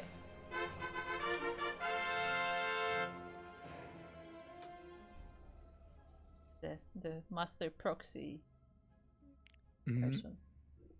We didn't get a boop. No boops. No, but both of them are Yeah. both of them are scouting the bottom of the map. But yeah, but PrettyFly got a forge, so. Leaving a pile Oh. on me. Interesting. Oh yeah, no. Oh, he saw the He saw the probe probe coming in from leaving. there. Yeah. Yeah. Oh, what Cheeky. can you do? I mean, that lost a lot of time. Think about how much time is lost there just to set up that one proxy. And now, Ninja Falling is- Ninja goes into the base so can scout that forge as well. Yeah. Oh, it tries to block. Did he scout it? He should have scouted it, I right? think he saw it, right? Let me double check. I'm double Yeah, checking. he saw. Okay. Oh, but still, PrettyFly manages to get into the base. It's in the house. I just watched that clip the other day. The call is still coming from inside the house. Zelot and the probe will try their best to stop this cannon rush from happening, but the cannons are already up. And even a gateway too. The probe gets in again. Oh. Yeah, he canceled the pylon though in order to get in, so Yeah, I mean, what can you do? It's just the fact that like the probe is still roaming around. Now there's a second backup probe for PrettyFly as well. Oh, he's Yeah. setting up an internal wall here You know, with as enough room for a cannon. yeah, as fallingninja was focusing on the natural base, like PrettyFly was able to get into the main. There we go. There's that cannon coming up, and there's enough backup pylons here. Oh, 2 cannons. Oh, Yep. no. I mean, the Oh, Zealots are pretty no. good at dealing with the pylons, so they will be able to get through eventually. But I think one of the Okay, the cannons will go probe- up. The probe goes down. Oh, cannon goes down. Second cannon. Okay, that will go down to. cancel. Oh, it's a cancel. Yeah. Okay. Valiant attempt there by PrettyFly, but fallingninja does shut it down. Oh, and he also built a warp gate there. Oh no, so he loses that building. Yeah, so in total, if we go into units lost, PrettyFly has lost over 800 minerals already. And fallingninja lost a probe. Yep. Not the best of investments. downside. That's the downside of the cannon rush if it doesn't work. I mean, and think about how much better that it would have worked if PrettyFly, like, gambled right and went to the right location. True, that's also So, true. and also, this is why I kind of like this map. It kind of, it thwarts these kinds of early cheeses. It makes it that if you go for this, it's way more risky because you lose so much time if you gamble wrong on the position of your opponent. I guess so. Oh, with that we will be moving forward in the tech as fallingninja is getting a Stargate and mounting a counter-attack. Okay, now PrettyFly should have. Oh, is he setting up a proxy Kind of. in southeast? Yeah, we'll see what comes out of it. Maybe a base trade position? Maybe? Question mark?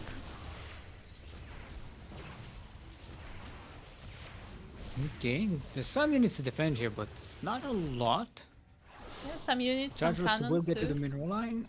Some of these zealots are already low on health, so it's not going to work too well. Oh, that sentry was so close to dying, but it survives, and that one cannon is enough to hold that small counter-attack. Now, fallingninja is finishing a second base while this is going on, so economically going to be quite far ahead. And will need to, because if you go Stargate units, you're gonna need that extra income, especially the gases. PrettyFly going for a Twilight Council. So, you know, if PrettyFly goes Blink, that should be very helpful against the air units, right? Definitely. I'm curious if fallingninja is just going straight for Void Rays. Or if this is just one Void Ray and just, you know, moving on to something else. So far it's just one Void Ray. Hey, and it is a ninja base. Yes, I like it. So PrettyFly is double. Oh, and a DT shrine. Yup, Yep.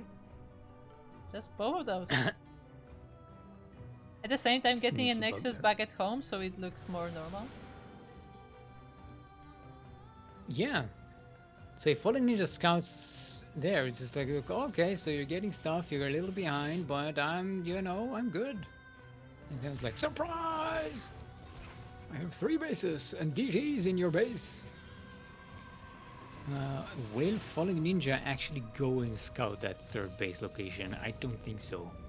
No. Unless you know a player has a penchant for doing that kind of stuff, you usually won't waste your time The and your real attention doing question that. is, will fallingninja have any detection? Like, he can make oracles, I Probably guess. not. Yeah, but he is focusing on Void Rays. Yeah, with no oracles, there's no robotic facilities, so no observers, no forge. So, oh, wait, there is a forge. Okay, Falling Ninja does have a forge, Yeah, so we just can maybe. have yeah. So we can make cannons, but you know, by the time you learn that there are DTs, making the cannons is it's a bit too late. Hmm. Okay, DTs are already on the way. There is And even a so is the scouting army. probe ahead, just to see what's what. Um, Now remember, if this is a base trade, PrettyFly already has a decent advantage here with a proxy location, which is already mining. Yeah, but I mean, he's doing pretty good damage here with the Void Rays and the Stalkers. At the same time, the Stalkers go DTs down. Stalkers go so fast to these void rays. do, indeed. At the same time, the DTs are doing damage across the map as they are slowly killing off workers. 14 probes already down, but the entire base of PrettyFly may also go down. We have an oracle on the way. If PrettyFly snipes the Stargate, that could go down. Or maybe that's the pylon next to it. Is it going to go? Oh, it managed to go up. Okay. There's but one revelation in this. Oh, all 3 DTs are here. Copy. Oh, it didn't split. It didn't split them.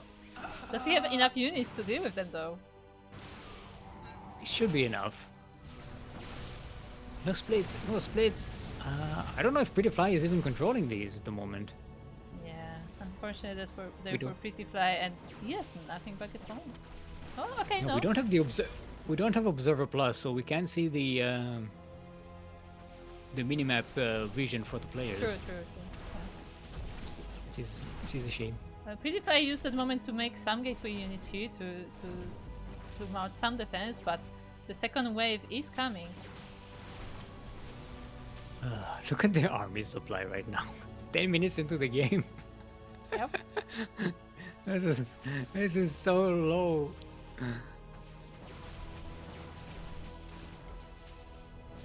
It's just all these low econ engagements. And PrettyFly is now getting blink. Ooh, I like they're hiding on the high ground there and then getting a recall. Yeah, very smart. But as you said, PrettyFly has had this base this entire time and he has been mining, so he definitely has that advantage over Falling Ninja, but at the same time, like, Falling Ninja was able to hold his natural pretty well. He did lose some workers, but it wasn't like a game-ending damage. See, but Falling Ninja thinks that they did game-ending damage. They don't realize that that was not game-ending damage. Falling Ninja is just like, why is this player Yeah. still here? Why are they still playing? I did so much damage. But why? Because Falling Ninja saw that the natural base of PrettyFly was not mining. True.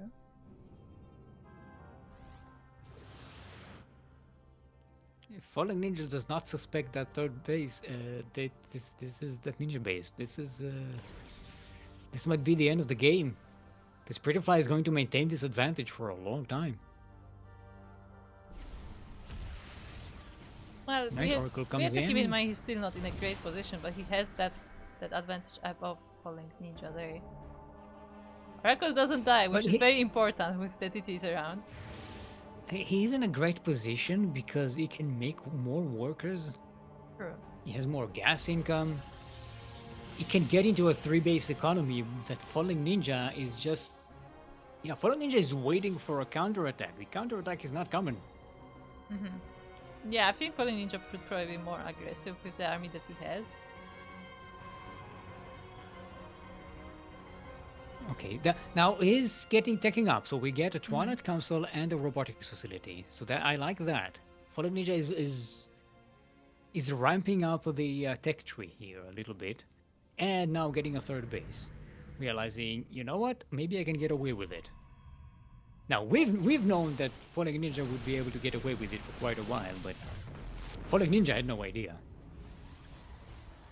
Also, this supply blocked PrettyFly. PrettyFly needs more true. pylons. Well, he has a Nexus on the way.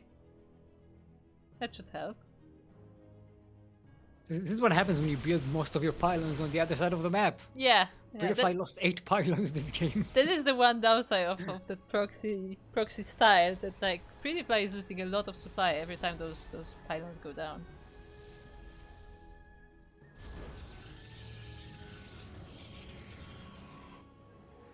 Okay.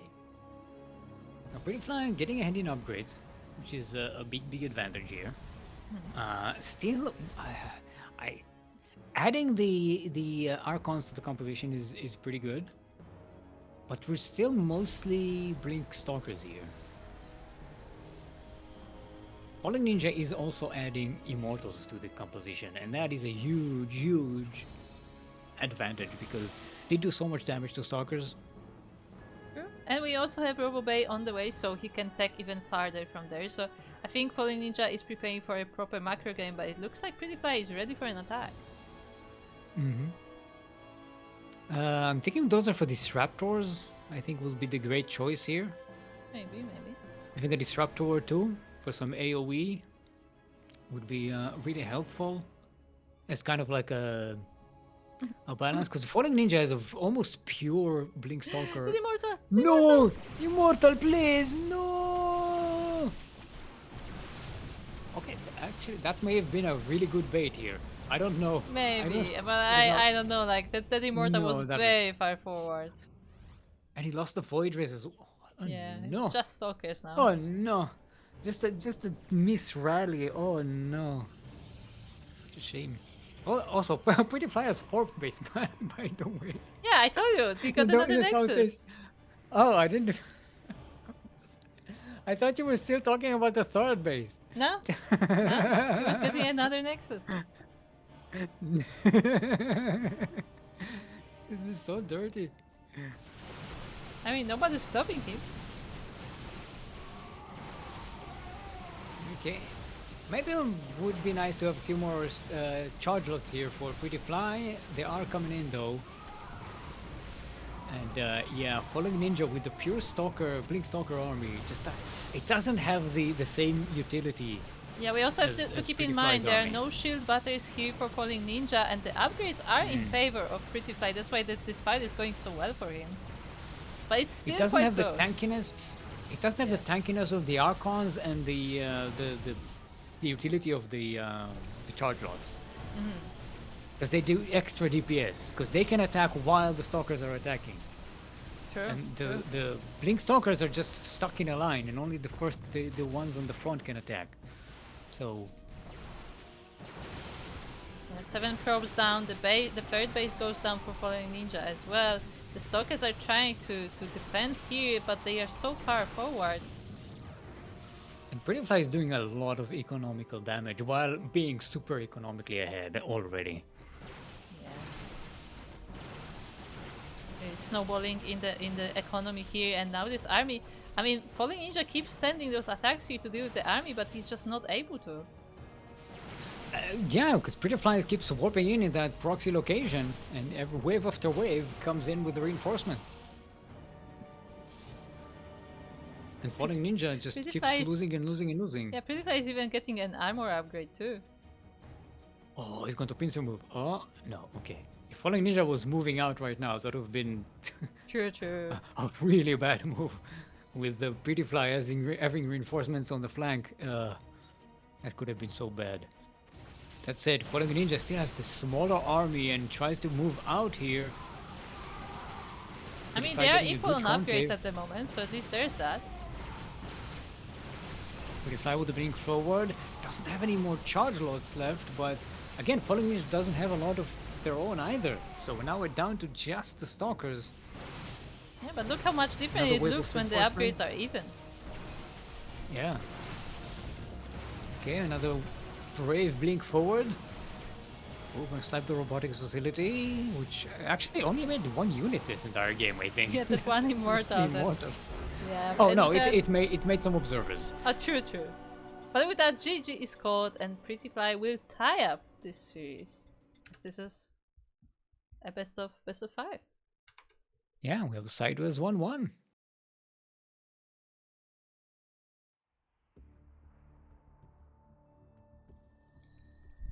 All right. This was a game. It was a game. I You're like right. it. I like it. No, I mean, it went into the mid game, almost into the late game. We almost got like No, yeah. 2 or 3 units But here. that's the thing. I told you, like that's kind of the thing about Mothership, that it encourages those longer games. Yeah. Ruby Rock is going to be our next map.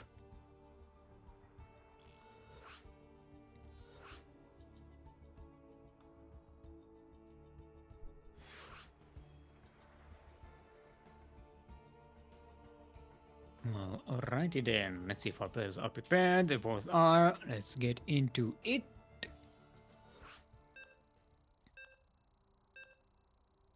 Boop. Boop. Predictions are open, and they have been open for a while now. They've always been there. You just didn't see them. Ugh. Look, it's a fair. It's now we're on even ground, right? It's Yeah, it's yeah, 1-1, sideways yeah. 1-1. We just waited for the sideways 1-1, right? So it's even. Today is a day, is what I will say.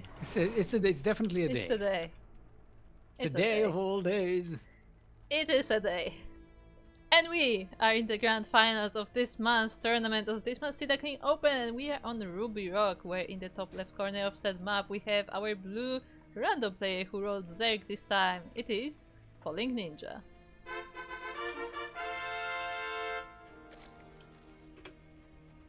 And in the southeast corner of the map, all the Templars say is PrettyFly for Akala. Our pink Protoss is PrettyFly.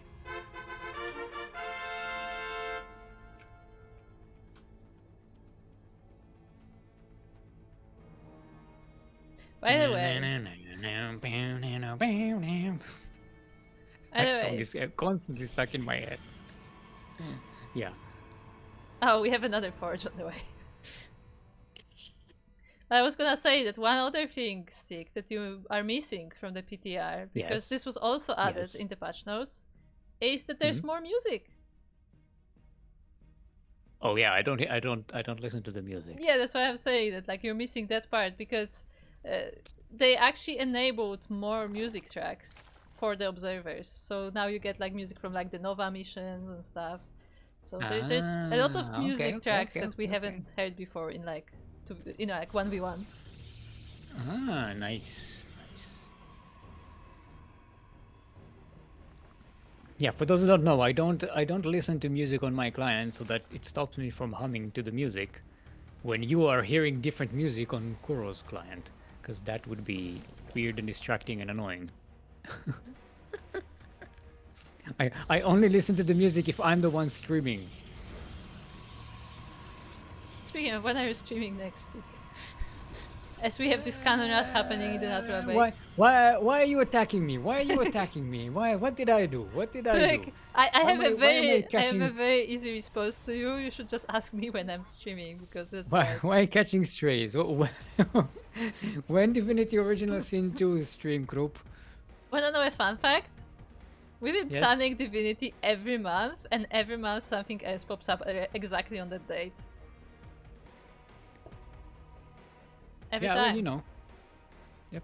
Like, it's on the calendar. We started putting our streams on the calendar, and every time something else just pops up. Yes, you need to prioritize.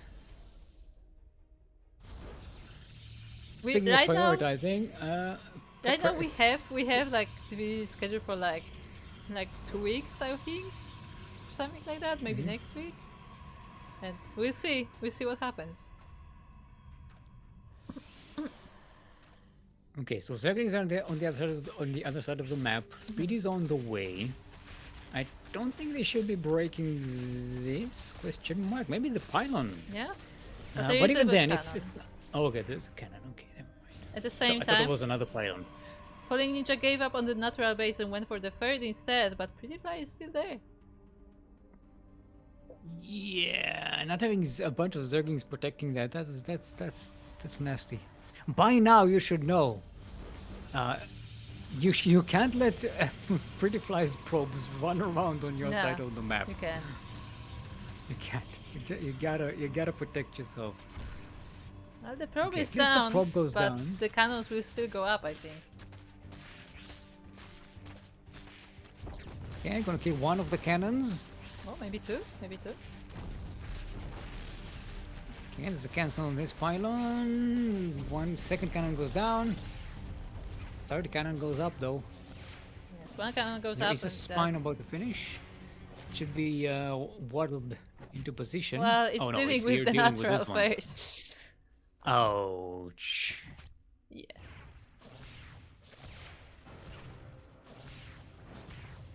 Yeah, it's just very annoying. Like, it will be dealt with eventually. It's just that it will take a while. Can a queen transfuse a hatchery from the high ground there? No. It's too far away, right? Also, there's no creep. It has to be on creep to transfuse. Yes.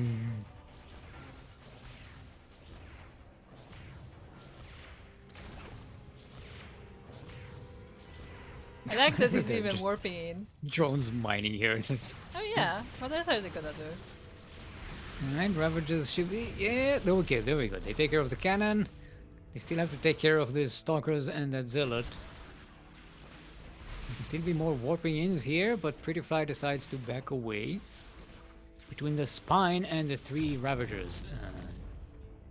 This attack will not go well. The hatchery holds. The natural is starting to get cleaned up, but there's still warpings here. Yeah, PrettyFly keeps warping at those proxy locations, and there are those 6 stalkers here, which is, nothing to scoff at.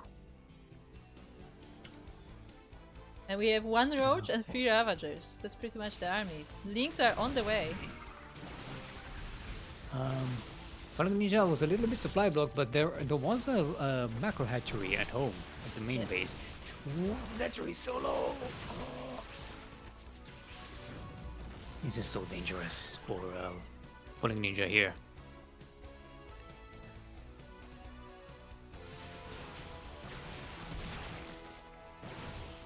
The ravagers are starting to fall. The Zerglings are getting on top of the stalkers, but there's another warping coming in.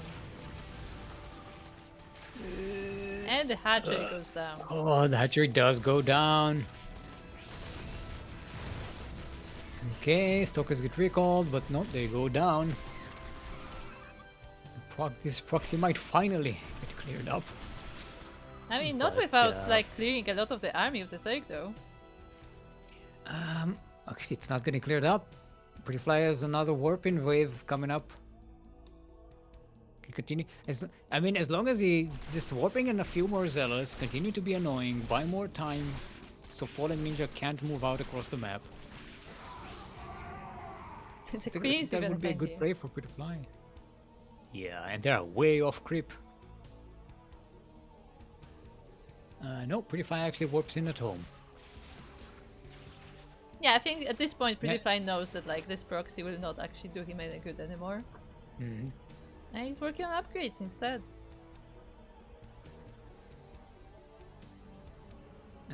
This is a full wall. Oh no, the probe is blocking it. Yes. Then there is I a think path. so. Yeah. Maybe? Actually, I'm not sure. This may be a full wall.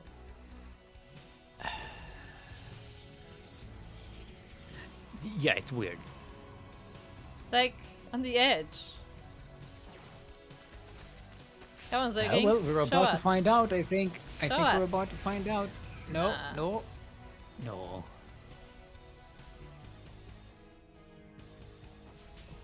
Alright, the PrettyFly goes stalkers for the were- backstab. Yeah, the stalkers are once again in the natural base. There are RoXas in the mix now as well. They're a little bit more tanky than the Zerglings. Stalkers do pretty well against them though, so they're not that good as a composition, but it's nice to have them around. So far, the Zerglings are doing a good job nibbling at those stalkers. This is cleaning up PrettyFly pretty well. Ooh, they eat some Ravager shots as well. And Falling Ninja has recovered the economy somewhat, getting those 3 bases up, the second and the third. And still has that macro hatchery at home. Yeah, and he's actually getting like big enough armies to clean up the gateway army of the Protoss, so now those attacks don't do as much damage as they used to. And trading Zerglings for Stalkers is a really good trade.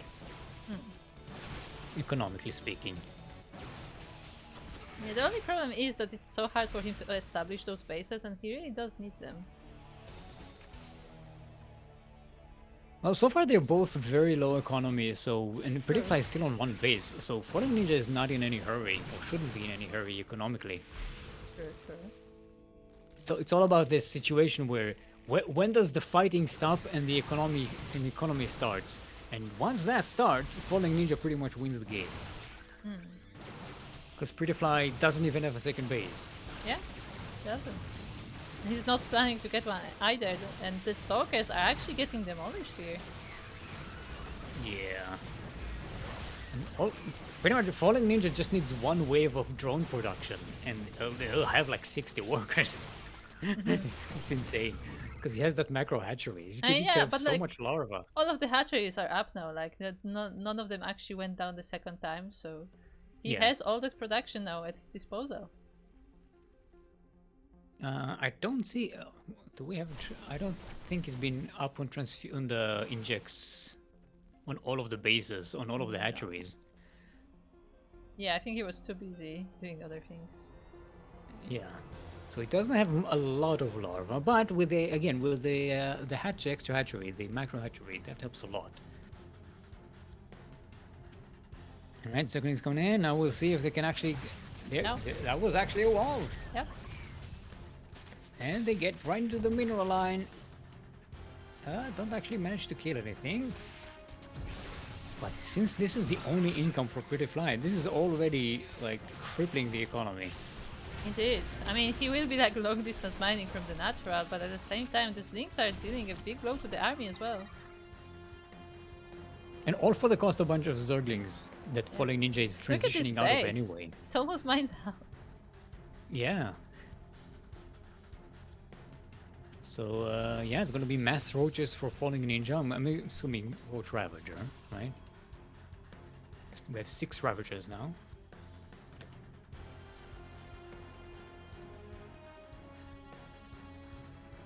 How are we on upgrades? The Protoss is actually getting upgrade. Falling Ninja is not really concentrating on that. Maybe that'll come back to bite him in the butt.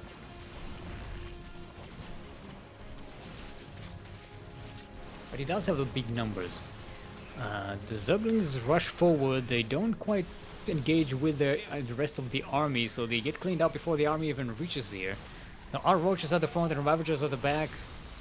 I don't see a lot of bind shots, but okay, guess you don't really need those. Yeah, the Roaches did very well against this gateway army. The Zealots were stopped by the Roaches, and the Ravagers were able to shut down the rest of the army, and very nice fight there for Falling Ninja, and now he can move forward.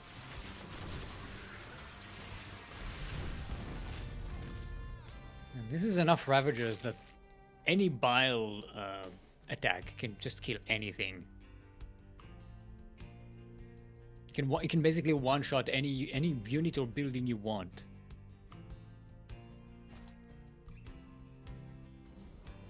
Alright. If it has one stalker, one injured stalker sneaking into the 3rd base location of Falling Ninja, which is weird. But yeah, Falling Ninja is already at the front here. Well, actually, calling the stalkers away. Yeah.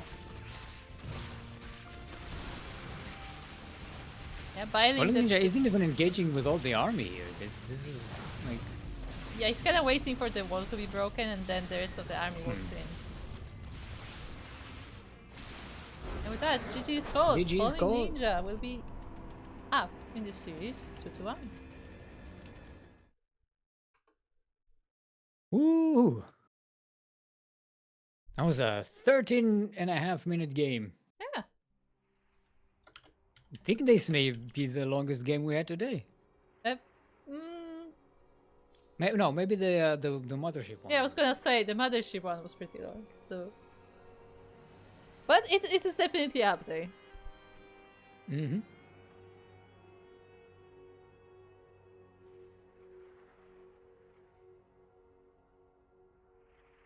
Okay, so let's find out what Okay, is our let's do next it. map. Potato Citadel is going to be our next map.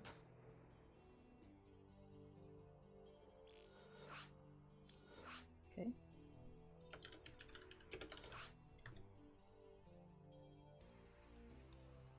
The Citadel of Potatoes. Oh no. What? Potato. Shaking my head. This boil 'em, mash 'em, stick 'em in a stew.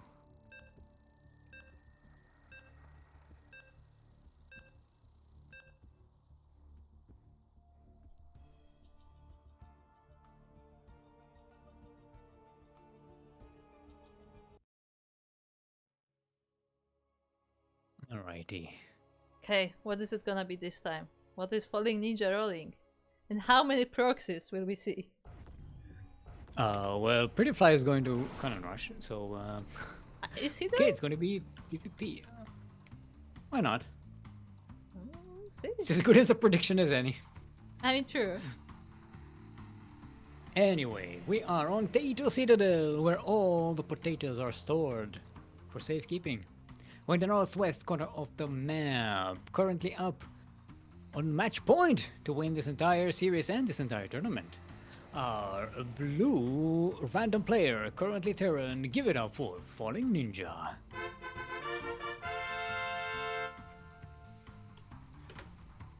And across the map, we have his opponent. It is the pink Protoss player, the very proxy heavy player today. It is PrettyFly. Ah, and here's Aistan when you need him. Yes, we found Aistan. That's the Aistan. Oh, is Falling Ninja gonna proxy? Is he gonna proxy this time? Oh. Proxy Rax. Yes, yes, yes, yes, yes. Mmm, delicious. Yes. Mm, ha, ha, ha. And there's a second. I like second how SCV coming happy in. you are to just see the proxy. I am. I do like. Look, I do like a good cheese. I just find it funny that like this entire like tournament, Falling Ninja has been playing pretty straight. I mean, he had some early like Zoic aggression, but nothing more than that. Now he's like, you know what? You keep proxying me, I'm gonna proxy you. Mm-hmm. It's a pylon. It's so dirty. Goddamn, pretty fly.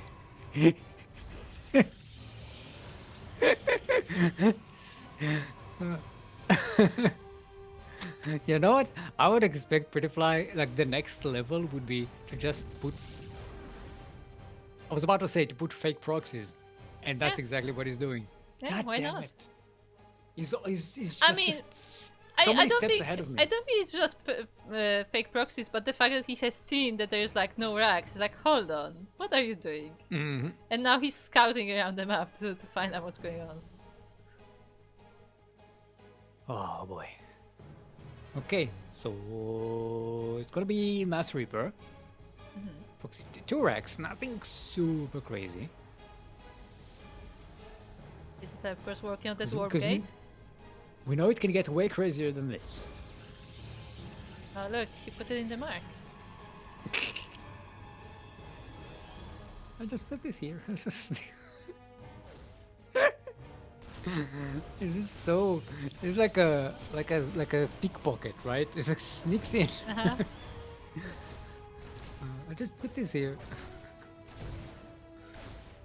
Okay, Reaper started to get some damage. Nicely done. 3 workers, 4 workers. Yeah, the adept is about to be out, but this is 2 Reapers, so make it a bit tricky.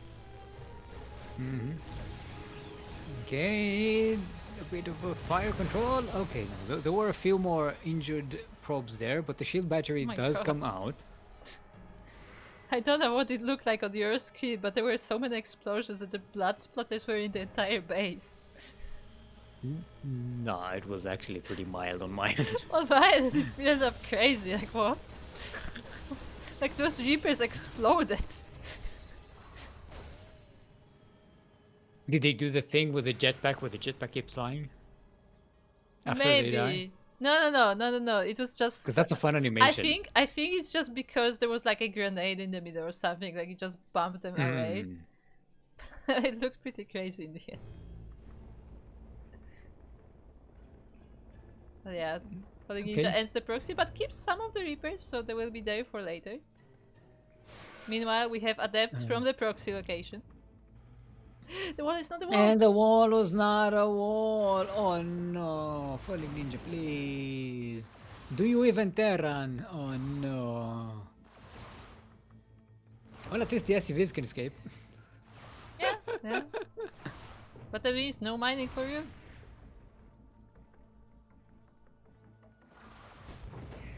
The Reapers are back though, so there is an escort for these SUVs.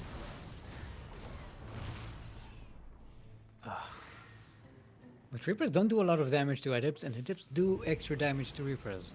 Yeah, and So there's it's gonna not be a lot exactly of an even adepts. fight. There's 4 of them already, and more coming. Hey boy. Okay, the wall has been flagged. Yes, the wall has been walled. It has been re-walled. So that some adepts coming from home as well. Looks like they will all meet in the middle of the map. Oh, no, The looking for the Rox proxy. is still. The proxy is still there. Yeah, it's just sitting sitting. there. No, it's backup. It's backup. In case he needs it. She just put a tech lab there to research Steam. True. And, Just research Steam become there, a so chip. nobody can know. just pretend you're going mech. We have Robo on the side of PrettyFly. Actually, he probably is going mech. The barracks hasn't been landed. Ooh. Actually, Falling Ninja can. What is Falling Ninja even doing? What is okay? It's going to be a Liberator, and we get a Widow Mine and a Hellion. Got a couple of Hellions. You know what? I'll be honest, I have no idea what the plan is. Because as you This is said, the no composition. This is the this no Rax is composition in the air, composition.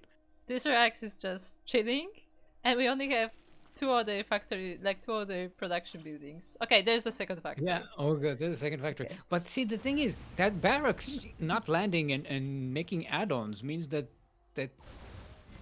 mech production is going to be super delayed. Because you don't have those tech labs. Sure, you could use it for add-ons. If you have the resources for it, of course. Alright, PrettyFly is getting a robotics bay. Can we see some Destructors here?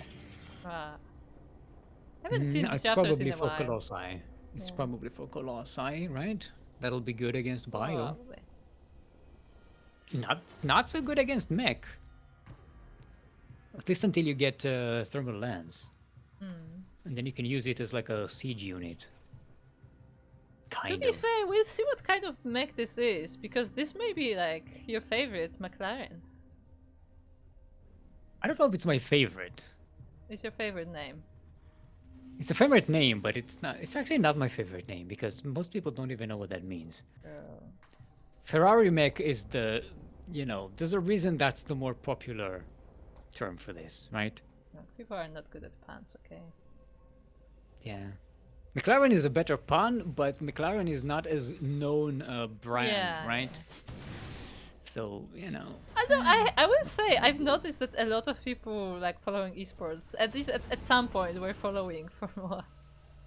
Like, for some reason, I don't know why. Well, a lot of because a lot of gamers also play like driving games and stuff. So that I think that's the Yeah, but like overlap. I've played a lot of driving games, but I'm not actively watching like the races because what I Look, the enjoy is only- me racing, not watching people The race. only reason I even know what McLaren means is because I played driving games like in the 90s.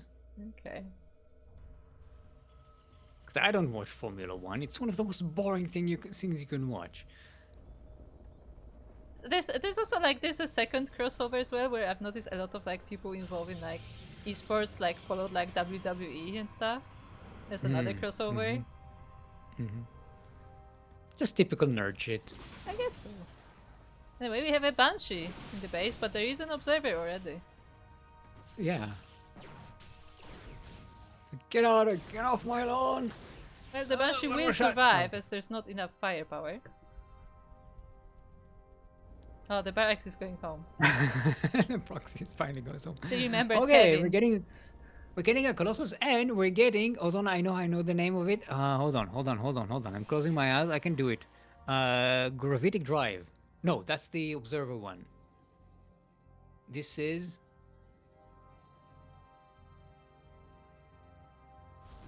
Wait, is it Gravitic Drive? Which one is the Observer and which one is the? Okay, I'm. Yeah, Gravitic Drive. Okay, I was right. For the Warp Prism. So, what's the name of the one for the Observer? The Observer Speed one.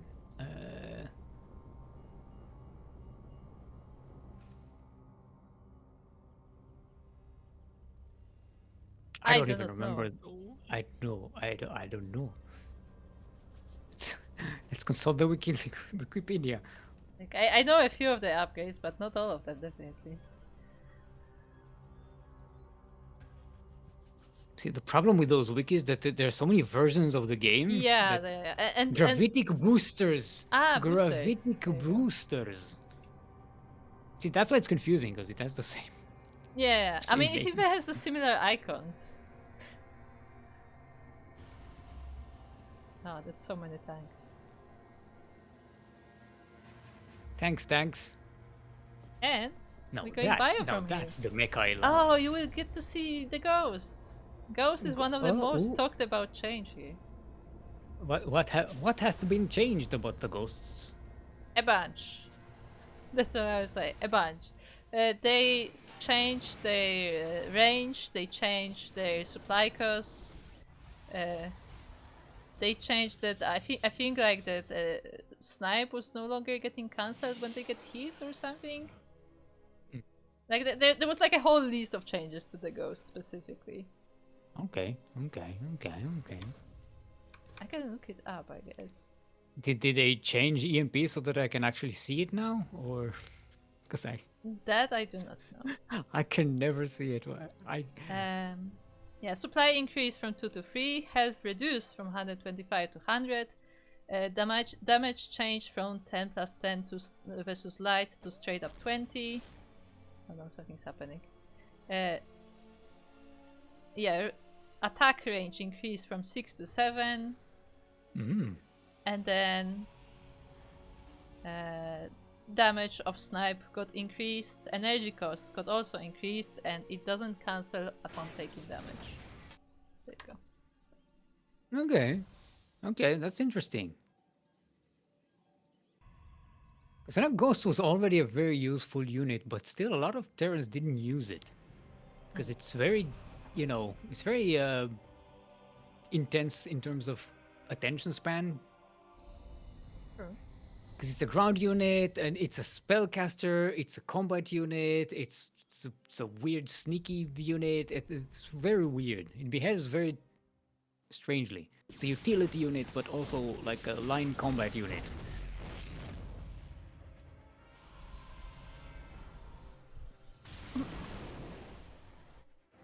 Alright, Okay. do we have thermal lance? We don't have a thermal lance just yet. No, we don't. But the Terran army is already here, and PrettyFly has to mount a defense. He decides to defend here at the 4th base, but I think fallingninja will go around. I don't know. I don't think I've ever seen this composition. The ghost tank composition. Well, apparently ghosts have been very popular on the PTR lately. With Banshees, Marauders, and the Raven. Ooh! Fallingninja sieging up on the high ground. That's a lot of AoE. Raining down on the low ground with the EMP damage. This is just... The entire Protoss army just disappeared. I couldn't even get a sentence out, and that Protoss army was not there. Yeah, that was just a very good engagement there for fallingninja. The entire Protoss army was just gone in an instant with Colossus, with everything. Gone. Yeah. It was just gone. Yep. It evaporated. And Okay. with that, GG is called, and Falling Ninja is the champion of this month's Sea Duckling Open. Yes, What we an have ending. ourselves a royal roader. Nicely done.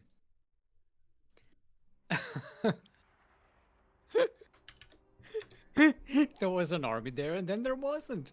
Yeah. Oh, boy. Welcome to Ghosts. That was.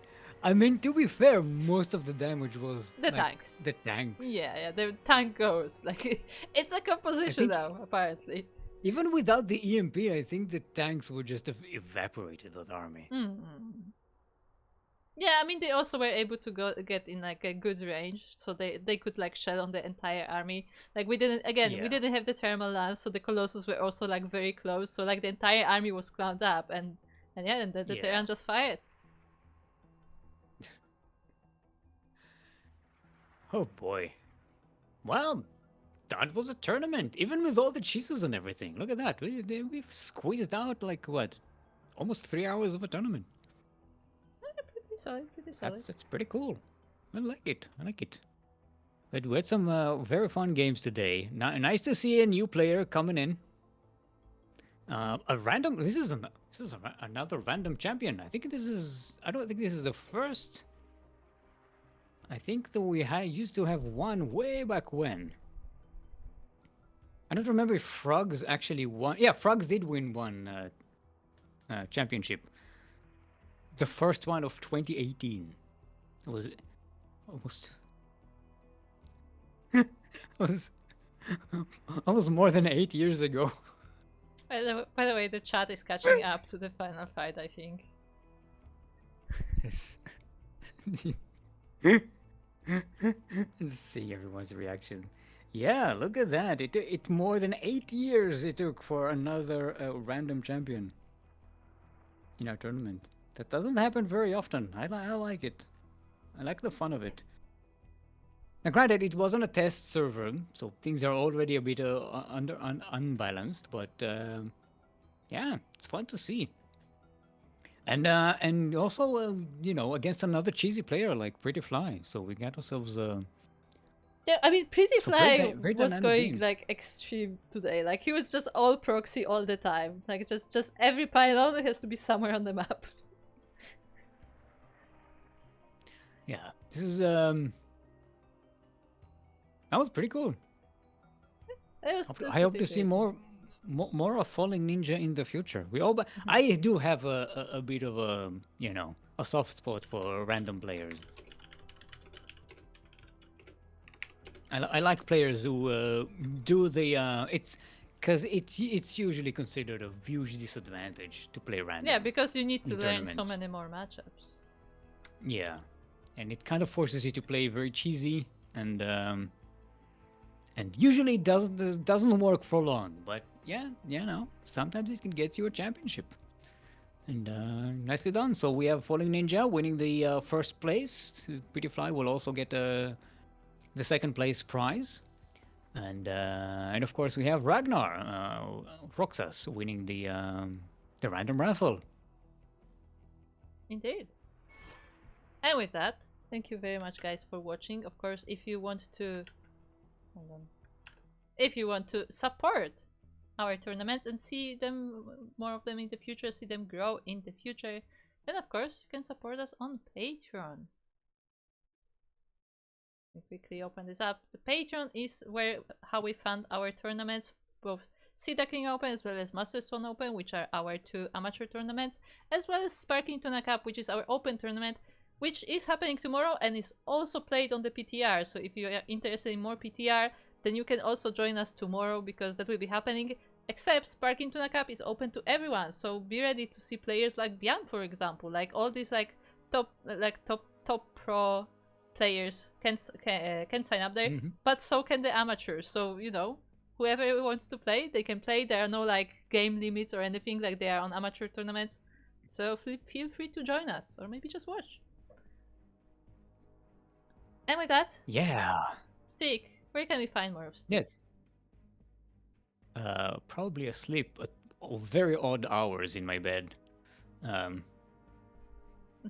Watching random Twitch channels on my phone. because I'm trying to sleep. Fair enough. Yeah, I've been thinking about streaming some game, but to be fair, I haven't played a video game in like a couple of months now. Mhm. Um, I've been passing the time, like just watching random Twitch streams, which I haven't done in a long time.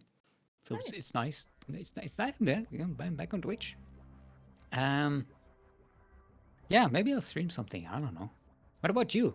Well, when is when is Divinity Original Sin 2? Divinity is gonna happen eventually, but you can find me Yes. on the Twitch and YouTube at 16 Squad Sanseki, where I stream mostly Final Fantasy XIV because that's what we have time to play.